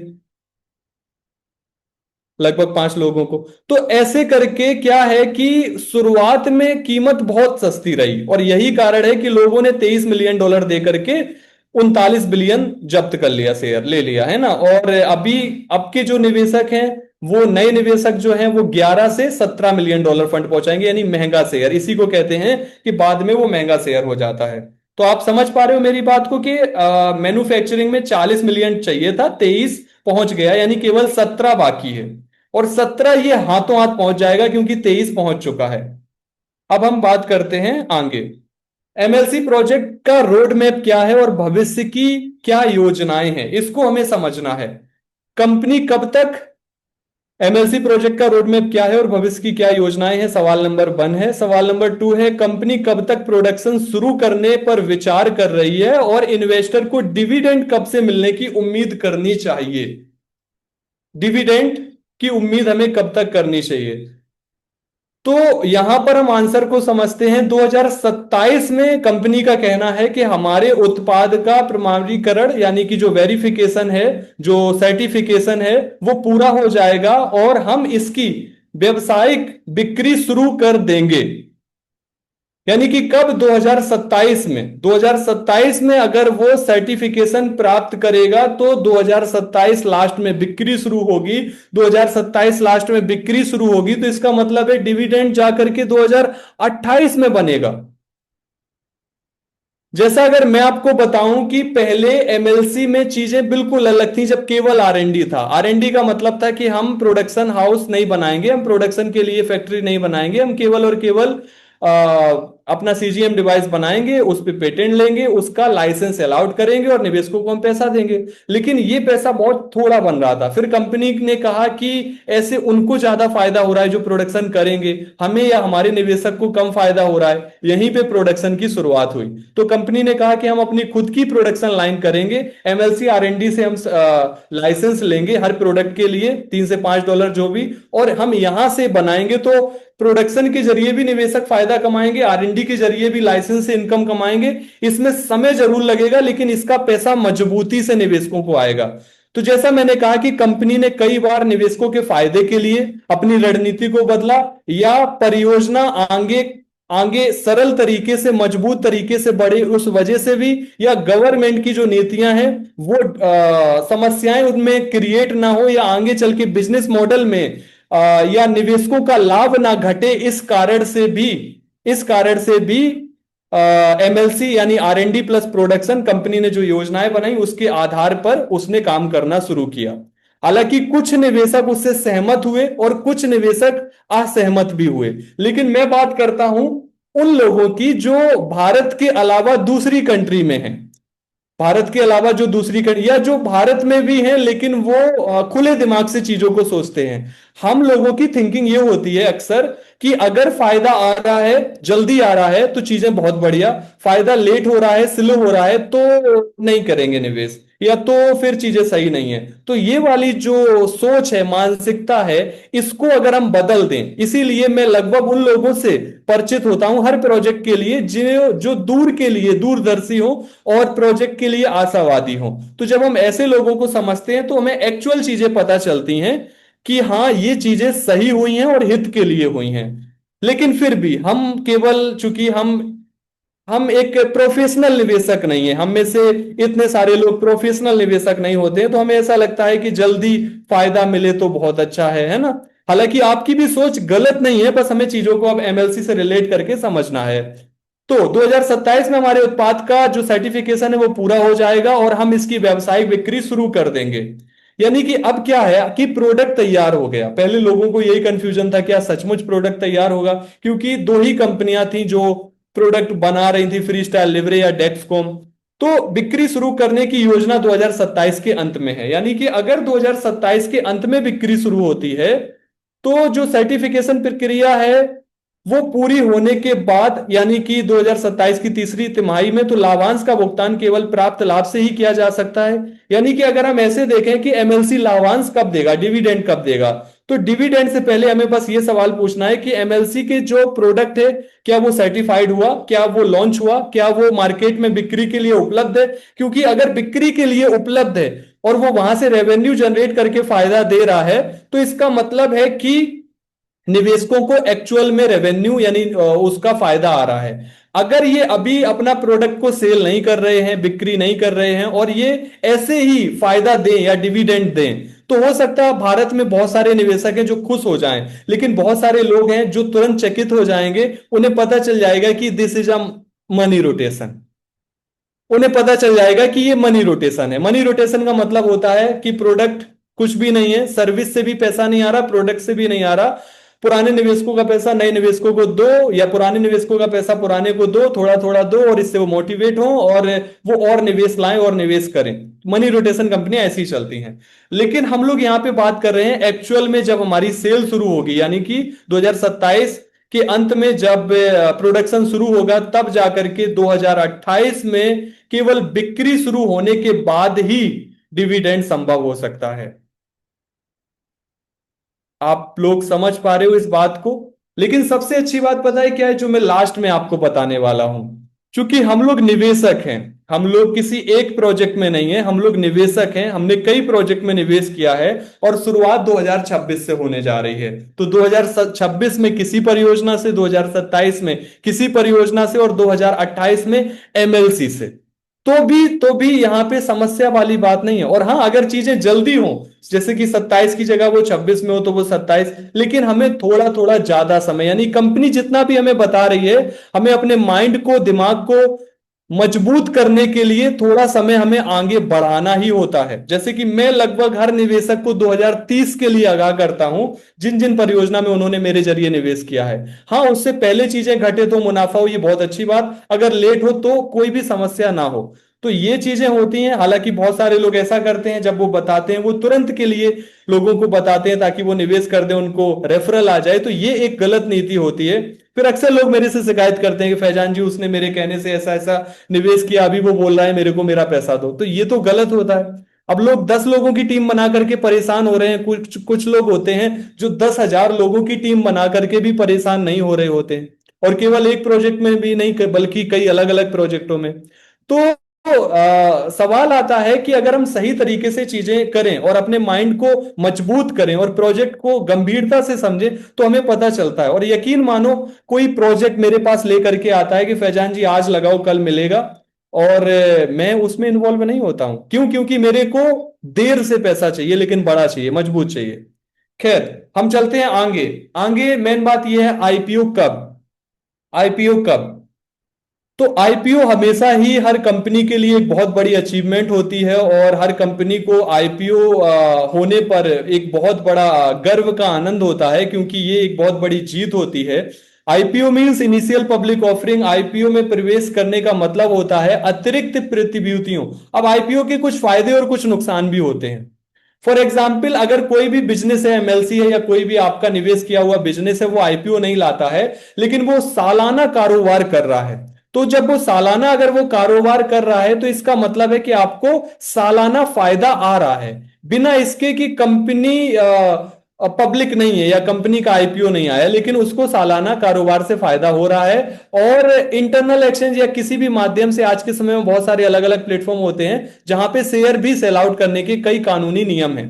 यानी प्री आईपीओ भी सेल आउट करने के कई कानूनी नियम है। जैसे क्राउड इन्वेस्टिंग के माध्यम से भी, क्राउड इन्वेस्टिंग का जो प्लेटफॉर्म होते हैं, कई अलग अलग प्लेटफॉर्म जिनके बारे में हम लोगों ने कब बहुत पहले बात किया, तो उनमें कई स्टार्टअप प्रोजेक्ट रजिस्टर होते हैं और निवेशक आकर के उनको फंडिंग दे रहे होते हैं। तो इसी तरीके से ये सारी चीजें। खैर, आईपीओ आईपीओ में प्रवेश करने का मतलब है अतिरिक्त प्रतिभूतियों। प्रतिभूतियों का मतलब हो गया शेयर्स। प्रतिभूतियों को जारी करना। आईपीओ का मतलब क्या हुआ कि कंपनी ने फॉर एग्जाम्पल 51% हिस्सेदारी खुद के पास रखी, 49% बेची, और अब जाकर के वो आईपीओ में और पैसा उठाएगी, तो जाहिर है उसे अपनी जो जो होल्डिंग है वो डाइल्यूट करनी होगी, चाहे वो निवेशक हो या कंपनी हो या दोनों हो। ये बोर्ड ऑफ डायरेक्टर और उस समय कंपनी का मैनेजमेंट डिसीजन लेता है कि जो पूरे 100% शेयर है उससे हम 5% डाइल्यूट करें, है ना, या हम उससे 10% करें, या हम उससे 2% करें, या 0.5% करें, कुछ भी। तो उससे क्या होता है कि नए शेयर्स जारी होते हैं, नए शेयर्स नए निवेशकों के पास जाते हैं, और नए निवेशकों से पैसा आता है। उस पैसे से कंपनी और भी ज्यादा उत्पादन लाइन या नई फैक्ट्री या अपना कारोबार को बना रही होती है। तो आईपीओ में प्रवेश करने का मतलब है अतिरिक्त प्रतिभूतियों को जारी करना। यह नए धन को आकर्षित करने का एक तरीका है, लेकिन इससे प्रत्येक निवेशक की हिस्सेदारी का अनुपात भी कम हो जाता है। आईपीओ में प्रवेश के साथ ही सामान्य रूप से प्रतिभूतियों, और ऐसा नहीं है कि प्रत्येक निवेशक की हिस्सेदारी का अनुपात कम हो जाता है, आपका कम होगा, हमारा कम होगा। मेन बात यह है कि अगर केवल और केवल कंपनी के 5 फाउंडर ही होते, फॉर एग्जाम्पल मिस्टर इवॉन और उनकी टीम, तो भी जब वो आईपीओ निकालते तो उनके पास जो भी हिस्सेदारी होती, 50%, 70%, 5-5%, है ना, तो उन सभी की बराबर बराबर रूप से वो डाइल्यूट की जाती, ताकि नए शेयर्स जारी हो, ताकि नया धन आकर्षित किया जा सके। तो ये एक आम प्रक्रिया है, हर कंपनी या हर निवेशक, हर प्रोफेशनल निवेशक को पता होता है। लेकिन चूंकि हम प्रोफेशनल नहीं है, तो हमें लगता है ओहो अनुपात कम होगा, इसका मतलब नुकसान। नहीं, ऐसा नहीं है। आईपीओ में प्रवेश साथ ही सामान्य रूप से प्रतिभूतियों की लिस्टिंग यानी कि जो शेयर्स है उनका लिस्टिंग केवल 2 से 3 वर्षों के सफल व्यावसायिक संचालन के बाद ही आईपीओ संभव है। इसका मतलब है कि कोई भी कंपनी का आईपीओ तब ही आ सकता है जब वो कंपनी मिनिमम कम से कम 3 साल तक कारोबार करने में सक्षम हो। चाहे वो आपका कोई भी प्रोडक्ट हो, कोई भी टेक्नोलॉजी हो, जिसमें भी आपने 2 3 4 परियोजना में निवेश किया है, 3 परियोजना में, तो जब वो आपको पहली सालाना यानी पहली बार सालाना यानी कि 12 महीने के अनुसार वो जब फायदा कमाएंगे, है ना, जैसे फॉर एग्जांपल 2026 की फाइनेंशियल ईयर में फायदा कमाया, 2027 की फाइनेंशियल ईयर में कारोबार किया, फायदा कमाया, 2028 की फाइनेंशियल ईयर में फायदा कमाया, कारोबार किया, तो ये 3 साल कंपनी को अपने प्रोडक्ट को मार्केट में सेल करना अनिवार्य है और वहां से प्रॉफिट कमाना अनिवार्य है। अगर कंपनी प्रॉफिट नहीं कमा पा रही है, नुकसान में है और वो लोन लेने की स्थिति में आ गई है, वो प्रॉफिट उतना भी नहीं कमा पा रही है कि वो अपने खुद के खर्चे, बिजली का बिल और एम्प्लॉइज की सैलरी ही निकाल पाए, या रॉ मटेरियल खरीदने, कच्चा माल खरीदने के लिए उसके पास पैसे ही ना हो और लोन लेने की वो स्थिति में, तो इसका मतलब है ऐसी कंपनी आईपीओ नहीं निकाल सकती। उसको कम से कम 3 साल कारोबार करना होता है और फिर उसके बाद वो आईपीओ में नया पैसा लेकर के अपने कारोबार को और बड़ा और विकसित करती है। तो ये 3 साल तक कारोबार करना चाहिए। फॉर एग्जाम्पल एमएलसी ने अगर 2028 में फायदा दिया तो 28 एक होता है, 29 दो होता है, 30 30 तीसरा होता है और 30 या 30 के बाद जाकर के फिर वो हम आईपीओ और लिस्टिंग की बात कर सकते हैं। लेकिन जैसा मैंने कहा, आईपीओ और लिस्टिंग हर कंपनी की रोड मैप में होता है और ये एक बहुत बहुत आगे की और बहुत लंबी प्रक्रिया होती है। मेन बात होती है कि पहली साल या दूसरी साल कंपनी मुनाफा कमा रही है, इसका मतलब है वो सफल है, फिर आईपीओ के लिए बहुत समस्या या हेडिक वाली बात खत्म हो जाती है। हम चलते हैं कुछ बेसिक पॉइंट के ऊपर और इसी के साथ ही फिर चीजें पूरी तरीके से क्लियर हो जाएंगी और मुझे लगता है 10 मिनट ही मुझे आपका चाहिए होगा। तो सवाल आता है कि जब इन सभी चीजों में इतना ज्यादा समय लगता है तो हम सभी लोग आखिर यहाँ पे निवेश क्यों करने के लिए आते हैं, या बहुत सारे निवेशक हैं वो यहाँ पे क्यों निवेश करते हैं। तो चूंकि यहाँ पे समय लगता है, यहाँ पे चीजें असामान्य होती हैं, यहाँ पे कुछ भी पता नहीं चलता है, सालों इंतजार करना पड़ता है, फायदा नहीं होता है, फिर भी निवेशक यहाँ पे क्यों निवेश करते हैं। कुछ लोग बाई चांस आ जाते हैं, धोखे से आ जाते हैं, लेकिन कुछ लोग बाई चॉइस होते हैं और पिछले 5 साल 6 साल बिना किसी रिवार्ड या रिटर्न के वो यहाँ पे लगातार निवेश करते हैं। तो उसका कारण क्या है, उसका कारण क्या है, क्योंकि वो लोग क्राउड इन्वेस्टिंग मॉडल और इस तरीके के स्टार्टअप प्रोजेक्ट को समझते हैं। तो निवेशक ऐसे प्रोजेक्ट क्यों चुनते हैं, क्योंकि वे चाहते हैं पूंजी में विविधीकरण। इसका मतलब क्या हुआ, वो अपनी पूंजी में डाइवर्सिफिकेशन चाहते हैं। इसका मतलब है कि फॉर एग्जाम्पल उन्होंने गोल्ड में निवेश किया है या रियल एस्टेट में किया है, इस तरीके से तो निवेशक चाहते हैं कि उनके पूंजी में विविधता आ जाए। तकनीकों में भागीदारी, चाहे वो एमएलसी प्रोजेक्ट का सीजीएम डिवाइस हो या अदर प्रोजेक्ट की अदर टेक्नोलॉजी हो, तो इसलिए हम लोग यहां पर निवेश करते हैं। शुरुआती चरण में प्रवेश, क्योंकि इस तरीके के स्टार्टअप प्रोजेक्ट में हम 1 रुपए में कई कई शेयर खरीद लेते हैं या $1 में हम 500 शेयर खरीद लेते हैं। आप समझ पा रहे हो, एक शेयर $1 में हम 800 शेयर खरीद लेते हैं, जो कि आगे आने वाले समय में ये बहुत कीमती और बहुत महंगे होते हैं। तो शुरुआती निवेशकों का फायदा बहुत ज्यादा बड़ा होता है। पूंजी बनाना, तो इस तरीके के प्रोजेक्टों में पूंजी बनाना यानी कि बहुत बड़ी पूंजी बनाना होता है। फॉर एग्जाम्पल अगर हम आज की किसी सफल या लिस्टेड कंपनी में निवेश करें, अगर हम आज की किसी सफल या लिस्टेड कंपनी में निवेश करें, फॉर एग्जांपल मैं बात करता हूं, एमएलसी में किसी ने $1500 में 45 लाख शेयर खरीदे, 45 लाख शेयर खरीदे, इसका मतलब है $1500 का मतलब हो गया 1.5 लाख रुपए, और 1.5 लाख रुपए में उसने 45 लाख शेयर खरीदे। इसका मतलब क्या हुआ कि एक एक रुपए पे 45,000 शेयर उसको मिल गया। अगर मैं गलत हूं तो मेरे को बता देना एक बारी। तो मेन बात आती है कि अगर उसने सिर्फ $1500 यहां लगाई, 1.5 लाख रुपए, और 45 लाख शेयर लिया, अगर वो यही $1500 आज की किसी सफल और लिस्टेड कंपनी में लगाए, वो $1500 बिटकॉइन में लगा दे, तो मेन बात यह है कि वो जब डबल होगा, बिटकॉइन अभी $80,000 चल रहा है, जब वो 1,60,00,000 का होगा, तब उसका पैसा 1.5 लाख से, अगर 1.5 लाख बिटकॉइन में लगाए तो वो 3 लाख होगा। तो वो कितना होगा? वो 3 लाख होगा। अगर उसने रिलायंस में 1.5 लाख रुपए में मान लो 10 शेयर खरीदे या 20 शेयर खरीद लिए फॉर एग्जाम्पल, तो रिलायंस का शेयर 3,000 रुपए का है, जो कि मान लो सबसे अपनी हाइप पे है। अब वो जब 3,000 का 6,000 होगा, तब जाकर के इस व्यक्ति का 1.5 लाख का 3 लाख होगा। यानी कि जब वो 20 सालों से रिलायंस में, मान लो वो 3,000 से हुआ, और जब वो 3 से 6 होगा आने वाले कुछ सालों बाद, बहुत सालों बाद जो भी, क्योंकि वो सबसे ज्यादा हाइप पे है, तो डबल हुआ पैसा। लेकिन 1.5 लाख में 45 लाख एमएलसी के शेयर किसी ने खरीदे, और एक शेयर सिर्फ 1 रुपए का हो गया, तो 1.5 लाख रुपए 45 लाख रुपए बन जाते हैं। और अगर एक शेयर 2 रुपए का हुआ, तो 90 लाख रुपए बन जाते हैं। एक शेयर 3 रुपए का हुआ, या एक शेयर सिर्फ और सिर्फ 10 रुपए का हुआ, तो आप 45 लाख गुणे 10 कर लो तो कितना होता है? हमें लगता है 4.5 करोड़ रुपए। तो सिर्फ और सिर्फ 10 रुपए, केवल और केवल 10 रुपए। और ये सिर्फ मैं एमएलसी की बात नहीं कर रहा हूं, हमारे पास और भी प्रोजेक्ट है, मैं उनका भी आप उदाहरण ले सकते हो। तो इस तरीके के प्रोजेक्टों में बहुत ज्यादा पॉसिबिलिटीज होती हैं ग्रोथ की। इसके बाद हम चलते हैं, अवधि लंबी क्यों है? इस तरीके के प्रोजेक्टों में अवधि लंबी क्यों होती है, चाहे वो एमएलसी हो या आपने जिन भी परियोजनाओं में, स्टार्टअप परियोजनाओं में निवेश किया हो, लंबी क्यों होती है? क्योंकि असली बिजनेस खड़ा किया जा रहा है। असली बिजनेस का मतलब होता है प्रोडक्ट बनाने से लेकर के, लेबोरेटरी किराए पे लेने से लेकर के, अपनी बनाने से लेकर के, है ना, फिर पर निवेशकों से फंडिंग लेने तक, और प्रोडक्ट को बनाना, फिर पेटेंट लेना, फिर उसके बाद प्रोडक्शन लाइन शुरू करना। तो अवधि लंबी क्यों होती है? निवेश करने के बाद पैसा लेट क्यों मिलता है? देखो, जब यहां से फायदा मिलता है, तो वो किसी भी जगह आपने इन्वेस्टमेंट किया हो उससे कई गुना अधिक यहां पे मिलता है। अवधि लंबी क्यों है? क्योंकि असली बिजनेस खड़ा किया जा रहा होता है। क्या हिस्सेदारी हम बेच सकते हैं? हाँ, हम बेच सकते हैं, लेकिन तुरंत नहीं बेच सकते हैं। मुनाफा कैसे बनेगा? मुनाफा कैसे बनेगा? तो कंपनी सबसे पहले कमाना चाहिए कंपनी को।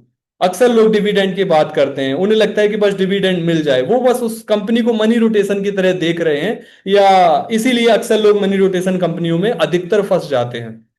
तो मुनाफा कैसे बनाएगी कंपनी? कमाएगी बिक्री से, ऑर्डर से, उत्पादन से। और जब इस तरीके से वो पैसा कमाती है, तब वो मुनाफा कमाती है। वो मुनाफा डिविडेंड के तौर पे निवेशकों को मिलता है।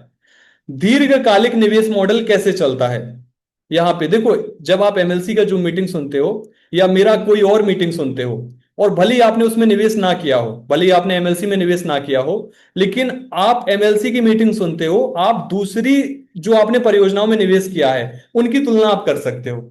चूंकि लगभग लगभग समान चीजें होती हैं निवेश के क्षेत्र में, क्राउड इन्वेस्टिंग के क्षेत्र में, और स्टार्टअप के क्षेत्र में। तो जो यहां पे मैं लाइन बोल रहा हूं, वो आप उसमें भी उसको मैचिंग कर सकते हो कि हाँ, बिल्कुल सही बात है ये, इस तरीके से। तो दीर्घकालिक निवेश मॉडल कैसे चलता है? सबसे पहले निवेशक पूंजी लगाता है, हम सभी लोगों ने पूंजी लगाई। फिर कंपनी उत्पाद बनाती है, ठीक है। फिर उत्पाद बाजार में उतरता है। फिर बिक्री शुरू होती है। फिर मुनाफा बनता है, और फिर निवेशक को आय मिलती है। मतलब ये कितना सरल मॉडल है, ये कितना सरल मॉडल है। और हर बड़े निवेशक को, हर टॉप लीडरशिप को, कंपनी या कंपनी के मैनेजमेंट को ये लाइनें पता होती हैं, ये लाइनें पता होती हैं। लेकिन हम लोग सीधा सीधा सवाल उठाते हैं, चूंकि हम लोग एक प्रोफेशनल निवेशक नहीं है, हम पेशे से निवेशक नहीं है, हम बस यहां पे गलती से आ गए।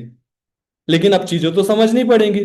तो हम लोग सीधा सवाल पूछते हैं कि निवेशक को आय कब मिलेगी, डिविडेंड कब आएगा, है ना। हम लोग सीधे इस सवाल पे जाते हैं। इस सवाल से पीछे कई सारे पॉइंट होते हैं।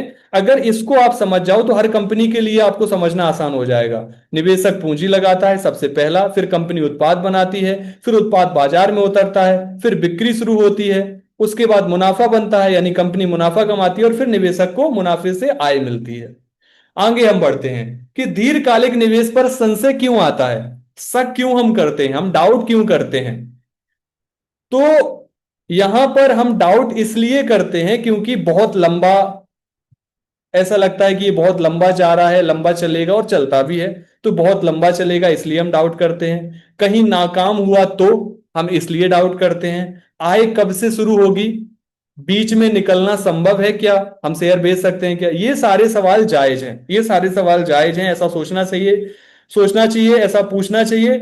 तो इन्हें टालना नहीं है, हमें इन सवालों को समझना है और प्रोजेक्ट में खोजना है। उसके बाद निवेशक पैसा कैसे बनाता है, निवेशक कैसे पैसा बनाता है। तो सबसे पहले निवेशक कंपनी में हिस्सेदारी लेता है, शेयर खरीदते हैं हम लोग। फिर क्या होता है, फिर कंपनी बढ़ती है, बड़ी होती है, विकसित होती है। फिर क्या होता है, कंपनी के पास राजस्व से आता है, यानी उसके पास पैसा आता है, रेवेन्यू आता है बिक्री से, है ना, उत्पादन से। तो फिर क्या होता है, फिर निवेशक को डिविडेंड मिलता है। तो ये इस तरीके से हर चीज एक दूसरे से जुड़ी हुई है। मेन बात आती है निवेशकों के सामान्य प्रश्न, आय कब होगी। तो जब बाजार में प्रवेश और लाभ कमाने के बाद, यानी प्रोडक्ट बाजार में प्रवेश कर जाए और लाभ आ जाए, तो निवेशकों को आय होगी। इतना लंबा समय क्यों लगता है, क्योंकि असली उत्पाद बनाया जा रहा है। क्या हिस्सेदारी बेची जा सकती है, हाँ, लेकिन तुरंत नहीं। तो हम लोग अभी तक जिस प्रोडक्ट की वजह से एमएलसी में निवेश किए हैं उसका नाम है सीजीएम डिवाइस, जो आप सामने देख पा रहे हो। अब हम बात करते हैं कि इस समय करंट रेट क्या चल रहा है MLC manufacturing pre IPO share का। क्योंकि आरएनडी के शेयर अब हम नहीं खरीद सकते जो लाइसेंस से करके हमें इनकम देगा, लेकिन मैन्युफैक्चरिंग के शेयर हम खरीद सकते हैं, क्योंकि कंपनी अभी भी 11 बिलियन शेयर बचे हुए हैं बेचने के लिए। तो ये जो पैकेजेस दिख रहा है ये केवल नए निवेशकों के लिए अप्लाई होता है। अगर आप नए निवेशक हैं तो इतना शेयर मिलेगा, लेकिन अगर आप पुराने निवेशक हैं, अगर आपने कभी भी एमएलसी में शेयर पैकेज खरीदा है मैन्युफैक्चरिंग का, तो आपकी आईडी में व्यक्तिगत रूप से एक मैसेज आ रहा होगा, जिसके बारे में अभी हम बात करेंगे। तो व्यक्तिगत रूप से,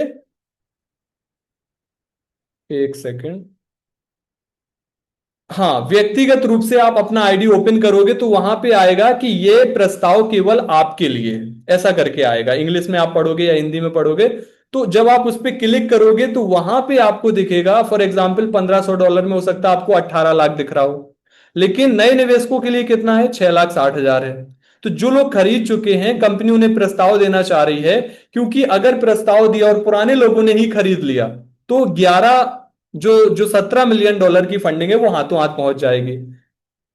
तो एक बार सभी लोग अपना आईडी ओपन कर लेना, और वहां पे एक दिन का समय चल रहा है, यानी आज का समय है और कल के दिन का समय है। तो एमएलसी के लिए जो लोग भी एमएलसी मैन्युफैक्चरिंग का शेयर पैकेज खरीदना चाहते हैं, अगर उनका कैंसिल हो गया है और वो रिस्टोर होता है तो ठीक है, नहीं तो फिर उनको दोबारा लेना चाहिए, अगर उनके पास शेयर की क्वांटिटी नहीं है या कम है।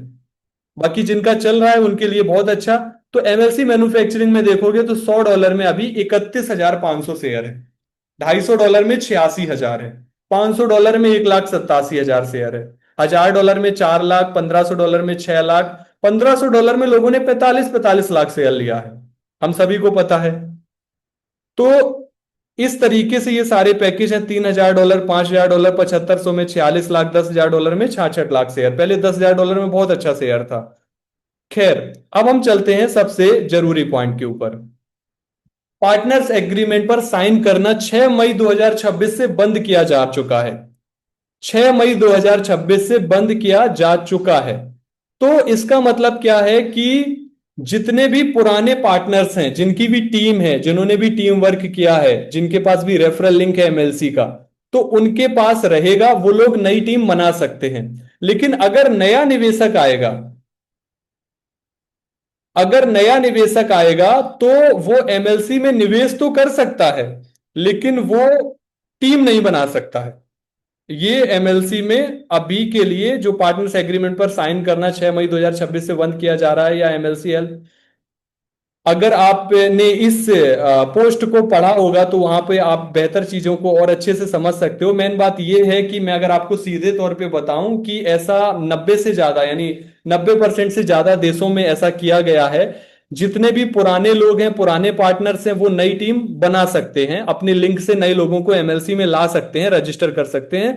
लेकिन जितने भी लोग ऐसे हैं जितने भी लोग ऐसे हैं कि वो अब नए नए आएंगे, है ना, तो वो अगर चाहें कि मैं एमएलसी में काम करूं, एमएलसी में मैं टीम बनाऊं, एमएलसी में मैं रजिस्टर्ड करवाऊं, तो उनके लिए ऐसा संभव नहीं है। उनको उनकी आईडी से रेफरल लिंक ही नहीं मिलेगा, तो वो नई टीम नहीं ला सकते, केवल और केवल रजिस्ट्रेशन कर सकते हैं। हालांकि इसमें जो भी प्रक्रिया हो कानूनी, वो हम लोग, जैसा मैंने कहा कि हम लोग इस मीटिंग में 80% चीजों के ऊपर बात करने वाले हैं। बाकी का जो 20% जो आपके मन में सवाल उठ रहे होंगे, या जो कुछ और जरूरी चीजें मेरे मेरे को आपको बतानी है, उनके बारे में हम लोग जो इसके बाद एमएलसी का जो मीटिंग होगा उसमें करेंगे। इसके बाद जब हम शेयर पैकेज परचेज कर लेते हैं, जब हम शेयर पैकेज परचेज कर लेते हैं, तो हाँ, दूसरी बात यह है कि पहले आपको याद होगा कि हम लोग $1500 या $1000 या $5000 का पैकेज लेते थे, तो उसमें 30 महीने की किस्तें होती थी। अभी आप एमएलसी का कोई भी पैकेज खरीदते हो, या नया व्यक्ति कोई भी खरीदता है, पुराने लोगों को हो सकता जो व्यक्तिगत प्रस्ताव है और ये कल तक के लिए है, अगर वो खरीदते हैं तो हाँ, वहां पे उनको 30 महीने के लिए या 10 महीने के लिए, जिसने जो पैकेज लिया उसकी आईडी में उसी पैकेज को दोबारा खरीदने के लिए मौका आएगा। जैसे हम लोग ट्रिपल चांस एक दूसरे प्रोजेक्ट के बारे में बात करते हैं, तो उस तरीके से आप ऐसे समझो एमएलसी में दोबारा चांस है शेयर खरीदने के लिए, चाहे आपका पैकेज कैंसिल हो गया हो या आपका पैकेज पूरा फाइनल हो, सभी के में ऐसा मौका आया हुआ है। तो अगर आप शेयर पैकेज परचेज कर लेते हो, तो फिर इंस्टॉलमेंट में तो बात आती है, महीने की प्लानिंग करते समय सबसे जरूरी बातें ना भूलें। इंस्टॉलमेंट का समय पर पेमेंट करना, एसेट को बचाने की तरफ आपका स्टेप क्या होना चाहिए। आपके पास एक कैलेंडर होना चाहिए, और उस कैलेंडर में हर महीने आपको 30 तारीख या 10 तारीख या 22 तारीख, जब भी आपकी किस्त जाती है, तो आप गोला खींच के एमएलसी लिख सकते हो। इससे आपको पता रहती है, या आप भूलते नहीं हो कम से कम, क्योंकि आज के जीवन में बहुत सारी उथल पुथल होना और तो एक ही नोटिफिकेशन आना और चीजें दिमाग से निकल जाती हैं, और फिर लेट हो जाता है। बहुत से लोग पैसा ना होने की वजह से किस्त छोड़ते हैं, लेकिन अधिकतम लोग भूलने की वजह से किस्त को मिस कर देते हैं। इसके बाद जो सबसे जरूरी चीज के ऊपर मैं अभी तक आपको रोके हुए था, मैं बता रहा था, वो मेन बात यह है कि कोई भी स्टार्टअप परियोजना आखिर क्यों फेल होती है। रसिया से कई सारे प्रोजेक्ट आए, कई सारे प्रोजेक्ट आए, तो कोई भी प्रोजेक्ट आखिर क्यों फेल हो जाता है। एक सेकेंड, हाँ, मैं थोड़ा पानी पी लूं, तब तक आप इस वीडियो को देखो। हाँ, अभी हम लोग मीटिंग को रनिंग रखेंगे केवल 5 मिनट और के लिए, लेकिन उससे पहले ये 1 मिनट का वीडियो है, तब तक आप देख सकते हो। टेक्नोलॉजी कोई बॉक्स नहीं है, ये रिसर्च और पेटेंट्स हैं।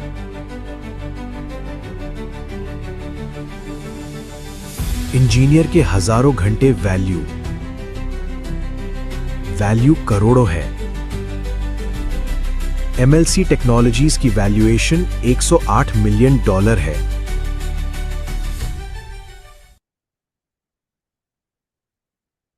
ये टेक्नोलॉजी करोड़ों की क्यों है? क्योंकि असली मेडटेक सिर्फ एक सेंसर वाला बॉक्स नहीं है, ये सालों की R&D, पेटेंट और एल्गोरिदम है जो यूनिक इंटेलेक्चुअल प्रॉपर्टी में बदल जाते हैं। इसीलिए इसकी कीमत करोड़ों में है, और उससे भी ज्यादा है, 100 मिलियन प्लस। एमएलसी अभी ऐसा ही एक प्रोडक्ट बना रहा है। टेक्नोलॉजिकल भविष्य की हमारी यात्रा में हमारे साथ ज्वाइन करें। तो हम लोग बात करते हैं, कोई भी स्टार्टअप परियोजना आखिर क्यों फेल होती है। यहां पर 3 पॉइंट दिए गए हैं, ये 3 पॉइंट कमी भी हैं और ताकत भी हैं। अगर ये कमी में बदल जाएं तो प्रोजेक्ट फेल, असफल, धीमा, और अगर ये ताकत में बदल जाए तो प्रोजेक्ट सफल, मजबूत और प्रॉफिटेबल। तो कोई भी प्रोजेक्ट फेल इसलिए होता है, नंबर 1 पे हम आते हैं, मैनेजमेंट में कमी होना। कभी कभी होता है, और इन तीनों पॉइंट में खास बात यह है कि अगर इन तीनों पॉइंट को, तीन में से एक को भी हटा दिया जाए, तो प्रोजेक्ट फेल है, स्लो है, धीमा है, नहीं चलेगा या प्रॉफिटेबल नहीं बन पाएगा। तो सबसे पहला है मैनेजमेंट में कमी होना। अगर आपकी जिस भी परियोजना में आप निवेश कर रहे हो, और अगर उसके मैनेजमेंट में कमी है, उनकी लीडरशिप में कमी है, तो वो प्रोजेक्ट नहीं चलेगा, भले ही निवेशक फंडिंग दे दे जाकर के उसको, या टेक्नोलॉजी कितनी भी अच्छी हो। दूसरा है टेक्नोलॉजी में दम ना होना। तो अगर टेक्नोलॉजी में दम नहीं है लेकिन मैनेजमेंट बहुत काबिल है, और निवेशक उसको फंड भी दे दें, है ना, लेकिन टेक्नोलॉजी में दम नहीं है, तो भी वो प्रोजेक्ट फेल हो जाएगा। तीसरा, निवेशक फंड ही ना दें। तो कोई प्रोजेक्ट ऐसे भी होते हैं जहां पे मैनेजमेंट में एकदम कमाल की प्रतिभा है, मैनेजमेंट बहुत अच्छा है, और टेक्नोलॉजी पूरी तरीके से कमाल की है, लेकिन निवेशक अगर उसको फंड ना दें तो भी वो फेल हो जाता है। यानी कि अगर तीनों में से एक को भी हटा दिया जाए, रसिया की ही अगर हम बात करें तो ऐसे कई सारे प्रोजेक्ट हैं जिनके पास टेक्नोलॉजी बहुत अच्छी थी लेकिन वो फंडिंग नहीं ले पाए, वो धीमे पड़ गए। टेक्नोलॉजी बहुत अच्छी थी। और ऐसे भी बहुत सारे प्रोजेक्ट जिसमें टेक्नोलॉजी में दम नहीं थी लेकिन निवेशकों ने फंड डाल दिया, वो भी प्रोजेक्ट बेकार हो गए, उनका पैसा डूब गया। तो अगर हम बात करें हम लोग जिस प्रोजेक्ट में इन्वॉल्व हैं, या मुझे आप सुनते हो तो मेरे जरिए जिन प्रोजेक्टों में भी आप इन्वॉल्व होते हो, तो इसमें अगर हम बात करें तो हमारे सभी प्रोजेक्ट मैनेजमेंट पूरी तरीके से मजबूत हैं, मजबूत हैं। यही कारण है कि इन्होंने हर एक समस्या में खुद को सरवाइव किया और मजबूती से टिके रहे। दूसरा, टेक्नोलॉजी पूरी तरीके से मजबूत है, पूरी तरीके से अपनी जो परियोजनाएं हैं, और निवेशक ने बहुत अच्छा उनको फंड दिया है। ये सबसे अच्छी बात रही है, ये बहुत ज्यादा अच्छी बात रही है। तो निवेशक ने फंड दिया है, इसका क्या मतलब है कि अगर, हाँ, निवेशक ने फंड दिया है और यही कारण है कि ये अभी तक पूरी तरीके से मजबूत हो चुके हैं और अब आकर के ये फायदा देने के चरण में पहुंच चुके हैं। तो अगर ये तीनों में से आप किसी भी प्रोजेक्ट में देखो, इसीलिए जब मैंने ये मीटिंग शुरू किया तो मैंने बताया कितना फंड पहुंच चुका, कितना बाकी है, तो इससे पता चलता है कि परियोजना को फंड मिल भी रहा है या नहीं, कितने शेयर बिक चुके हैं, कितने बाकी हैं। इससे भी पता चलता है कि परियोजना के शेयर बिक भी रहे हैं या नहीं, या हम ही अकेले खरीद रहे हैं। तो इससे एक भरोसा कायम रहता है, और इसी को बोलते हैं पारदर्शिता। तो कुछ परियोजनाएं हालांकि जो अपनी है वो पारदर्शिता के साथ डेटा को दिखाती हैं, और कुछ सिक्योरिटी पर्पस से वो नहीं भी दिखाती हैं, लेकिन फिर भी उसमें साइन होते हैं पहचानने के कि वो प्रोजेक्ट चलेगा या नहीं चलेगा, मजबूती से खड़ा रहेगा या नहीं, या आगे आने वाले समय में फायदा देगा या नहीं। तो एमएलसी की हम बात करें तो यहाँ पे मैनेजमेंट पूरी तरीके से मजबूत है। एमएलसी की हम बात करें तो टेक्नोलॉजी यानी सीजीएम पूरी तरीके से मजबूत है। और अगर हम निवेशक की बात करें तो हाँ, इसको बहुत अच्छा फंड मिल रहा है। अगर हम बात करें तो $23 मिलियन जो ये है, और अगर हम बात करें 11 वो है, तो 23 और 10 कितना होता है, 33 और 34, यानी कि $34 मिलियन। कब शुरू हुआ था एमएलसी? 22 जुलाई, सॉरी, जुलाई 2022। तो 22 से हम मानते हैं 23, ये 6 महीने हुए, 23 से 24, 25 और 26। आप समझ पा रहे हो, जो भी अभी कंपनी को 3.5 साल का समय हुआ है, तो उसमें अगर आपने देखा तो $34 मिलियन। और ये बड़ी बात नहीं है, क्योंकि मैं और प्रोजेक्ट जानता हूं जो रसिया से हैं, और ऐसा नहीं है, मैंने उनमें खुद भी निवेश किया है, लेकिन मैं प्रोजेक्ट उन्हीं को प्रमोट करता हूं जहां पे मेरे को लगता है कि नहीं, इससे निवेशक का फायदा ही होगा, ये रुकने वाला नहीं है, ये स्लो नहीं चलेगा। और जहां पे मेरे को लगता है कि ये 100% श्योर है, तभी जाकर के, क्योंकि मेरे लिए बहुत ज्यादा जरूरी है फेस वैल्यू। मैं नहीं चाहता कि मेरी वजह से, मेरी नाकाबिलियत की वजह से, मेरी ना समझ पाने की शक्ति की वजह से, या छोटे दिमाग की वजह से मैं कोई गलत प्रोजेक्ट में जाऊं और जो लोग मुझ पर भरोसा करते हैं वो मेरे कारण बेकार के प्रोजेक्ट में निवेश कर दें। तो ये फिर बिल्कुल भी सही बात नहीं होगी, है ना। इसलिए ही हमें लगातार सीखते रहना है, और ये पॉइंट हमें हर कंपनी में ढूंढना है। तो अपने जो प्रोजेक्ट है जहां पे हम लोग लगातार निवेश कर रहे हैं, बढ़ा रहे हैं, तो वो पूरी तरीके से मजबूत है, और यहां पे हम तीनों में टिक लगा सकते हैं। इसके बाद जैसा कि आप सामने देख पा रहे हो, ये हमारी जो एमएलसी टीम है, जिनमें से ये 5 जो फाउंडर दिख रहे हैं, और यहाँ पे पूरे में आप बाकी की टीम भी देख पा रहे हो जो रिसर्च और डेवलपमेंट के लिए कार्य लगातार करती रहती है। तो यहाँ पर आप देखोगे तो मिस्टर इवोन जो कि कंपनी के मुख्य मेन फाउंडर हैं, इसके अलावा जो मिस्टर मैक्सिम हैं, और मिस्टर सरगेई, मिस एलिना और मिस मरीना, तो यहाँ पर आप इनके बारे में भी पढ़ सकते हो कि इनको कितना अनुभव है, कितना इनको कौशल है, इन्होंने अदर प्रोजेक्ट को कितना किस तरीके से काम किया, उनका एक्सपीरियंस क्या है पिछले 10 सालों का या 5 सालों का, क्या उन्होंने ऐसी किसी कंपनी को पहले संभाला है, उसके लिए फंडिंग ली है या उसके लिए काम किया है या नहीं, है ना। तो इससे क्या पता चलता है, इससे मैनेजमेंट की काबिलियत पता चलती है कि हाँ अगर वो पीछे उसने बड़ी चीजों को संभाला है ना, तो वो कर ले जाएगा, वो कर ले जाएगा। तो ये चीजें होती हैं। अब आप सोच करके देखो, जैसे फॉर एग्जाम्पल हम, हालांकि ये मीटिंग रिकॉर्डेड है तो अभी हम नीचे उसके बारे में विस्तार से बात करेंगे। हाँ, अब हम चलते हैं सबसे जरूरी बात। तो यहां पर जो आप देख पा रहे हो ना, यहां सीजीएम डिवाइस सभी लोग लगाए हुए हैं। तो ये पूरी तरीके से ये आप देख देख पा रहे हो, ये एमएलसी का ही डिवाइस है। लेकिन फिर भी इसमें बहुत सारी चीजें जुड़ी होती हैं जो सर्टिफिकेशन को लेकर के होती हैं, जो गवर्नमेंट के माध्यम से अप्रूव की जाएंगी। और इनमें कई कई समय लगता है ना। इसके अलावा जो कंपनी की आपने देखा कि कितना वैल्यूशन, यानी कि 108 मिलियन डॉलर, तो ये कम नहीं है। अगर अभी हम बात करें कि 34 उसके पास पहुंचा है, तो वो 108, तो ये कमाल की बात है। इसका मतलब है कि निवेशकों का पैसा कई गुना ज्यादा अभी से हुआ है। हाँ, तो हमारा जो प्रोडक्ट है वो पूरी तरीके से काम कर रहा है। एमएलसी आरएनडी ने अपना पूरा काम कर दिया है। अब केवल एमएलसी मैन्युफैक्चरिंग को चाइना में प्रोडक्शन लाइन ओपन करनी है और वहां से अपना प्रोडक्ट को सेल करना शुरू करना है। तो अभी उसमें कितना काम हुआ, या जो अभी 10 मिलियन डॉलर पहुंचा, चूंकि पहुंचा तो 10 है, अब 10 में से 40 का जरूरत थी, लेकिन पहुंच तो जाएगा 23, लेकिन जो 13 है वो इंस्टॉलमेंट में चल रहा है। तो इस तरीके से जब उनके पास पूरा पैसा ये पहुंच जाएगा, तो यहाँ पे वो फिर शुरू हो जाएंगी चीजें, क्या बोलते हैं उसको, प्रोडक्शन शुरू हो जाएगा, टेक्नोलॉजी मार्केट में उतर आएगी और वो सेल होना शुरू होगी, कंपनी रेवेन्यू कमाएगी। तो ये, तो मेन बात क्या है, मेन बात है कि हमने अपनी स्वयं की सीजीएम टेक्नोलॉजी बनाई है और कई पेटेंट प्राप्त कर लिए हैं। अब हम उत्पादन फेज में एंटर करने वाले हैं। दुनिया भर में सिस्टम की मांग की पुष्टि मार्केटिंग रिसर्च से होती है, और जो कंपनियां इस मार्केट में खुद को स्थापित कर चुकी हैं, फॉर एग्जाम्पल फ्री स्टाइल लिवरे या डेक्सकॉम, तो उनका वैल्यू पहले ही अरबों डॉलर में है।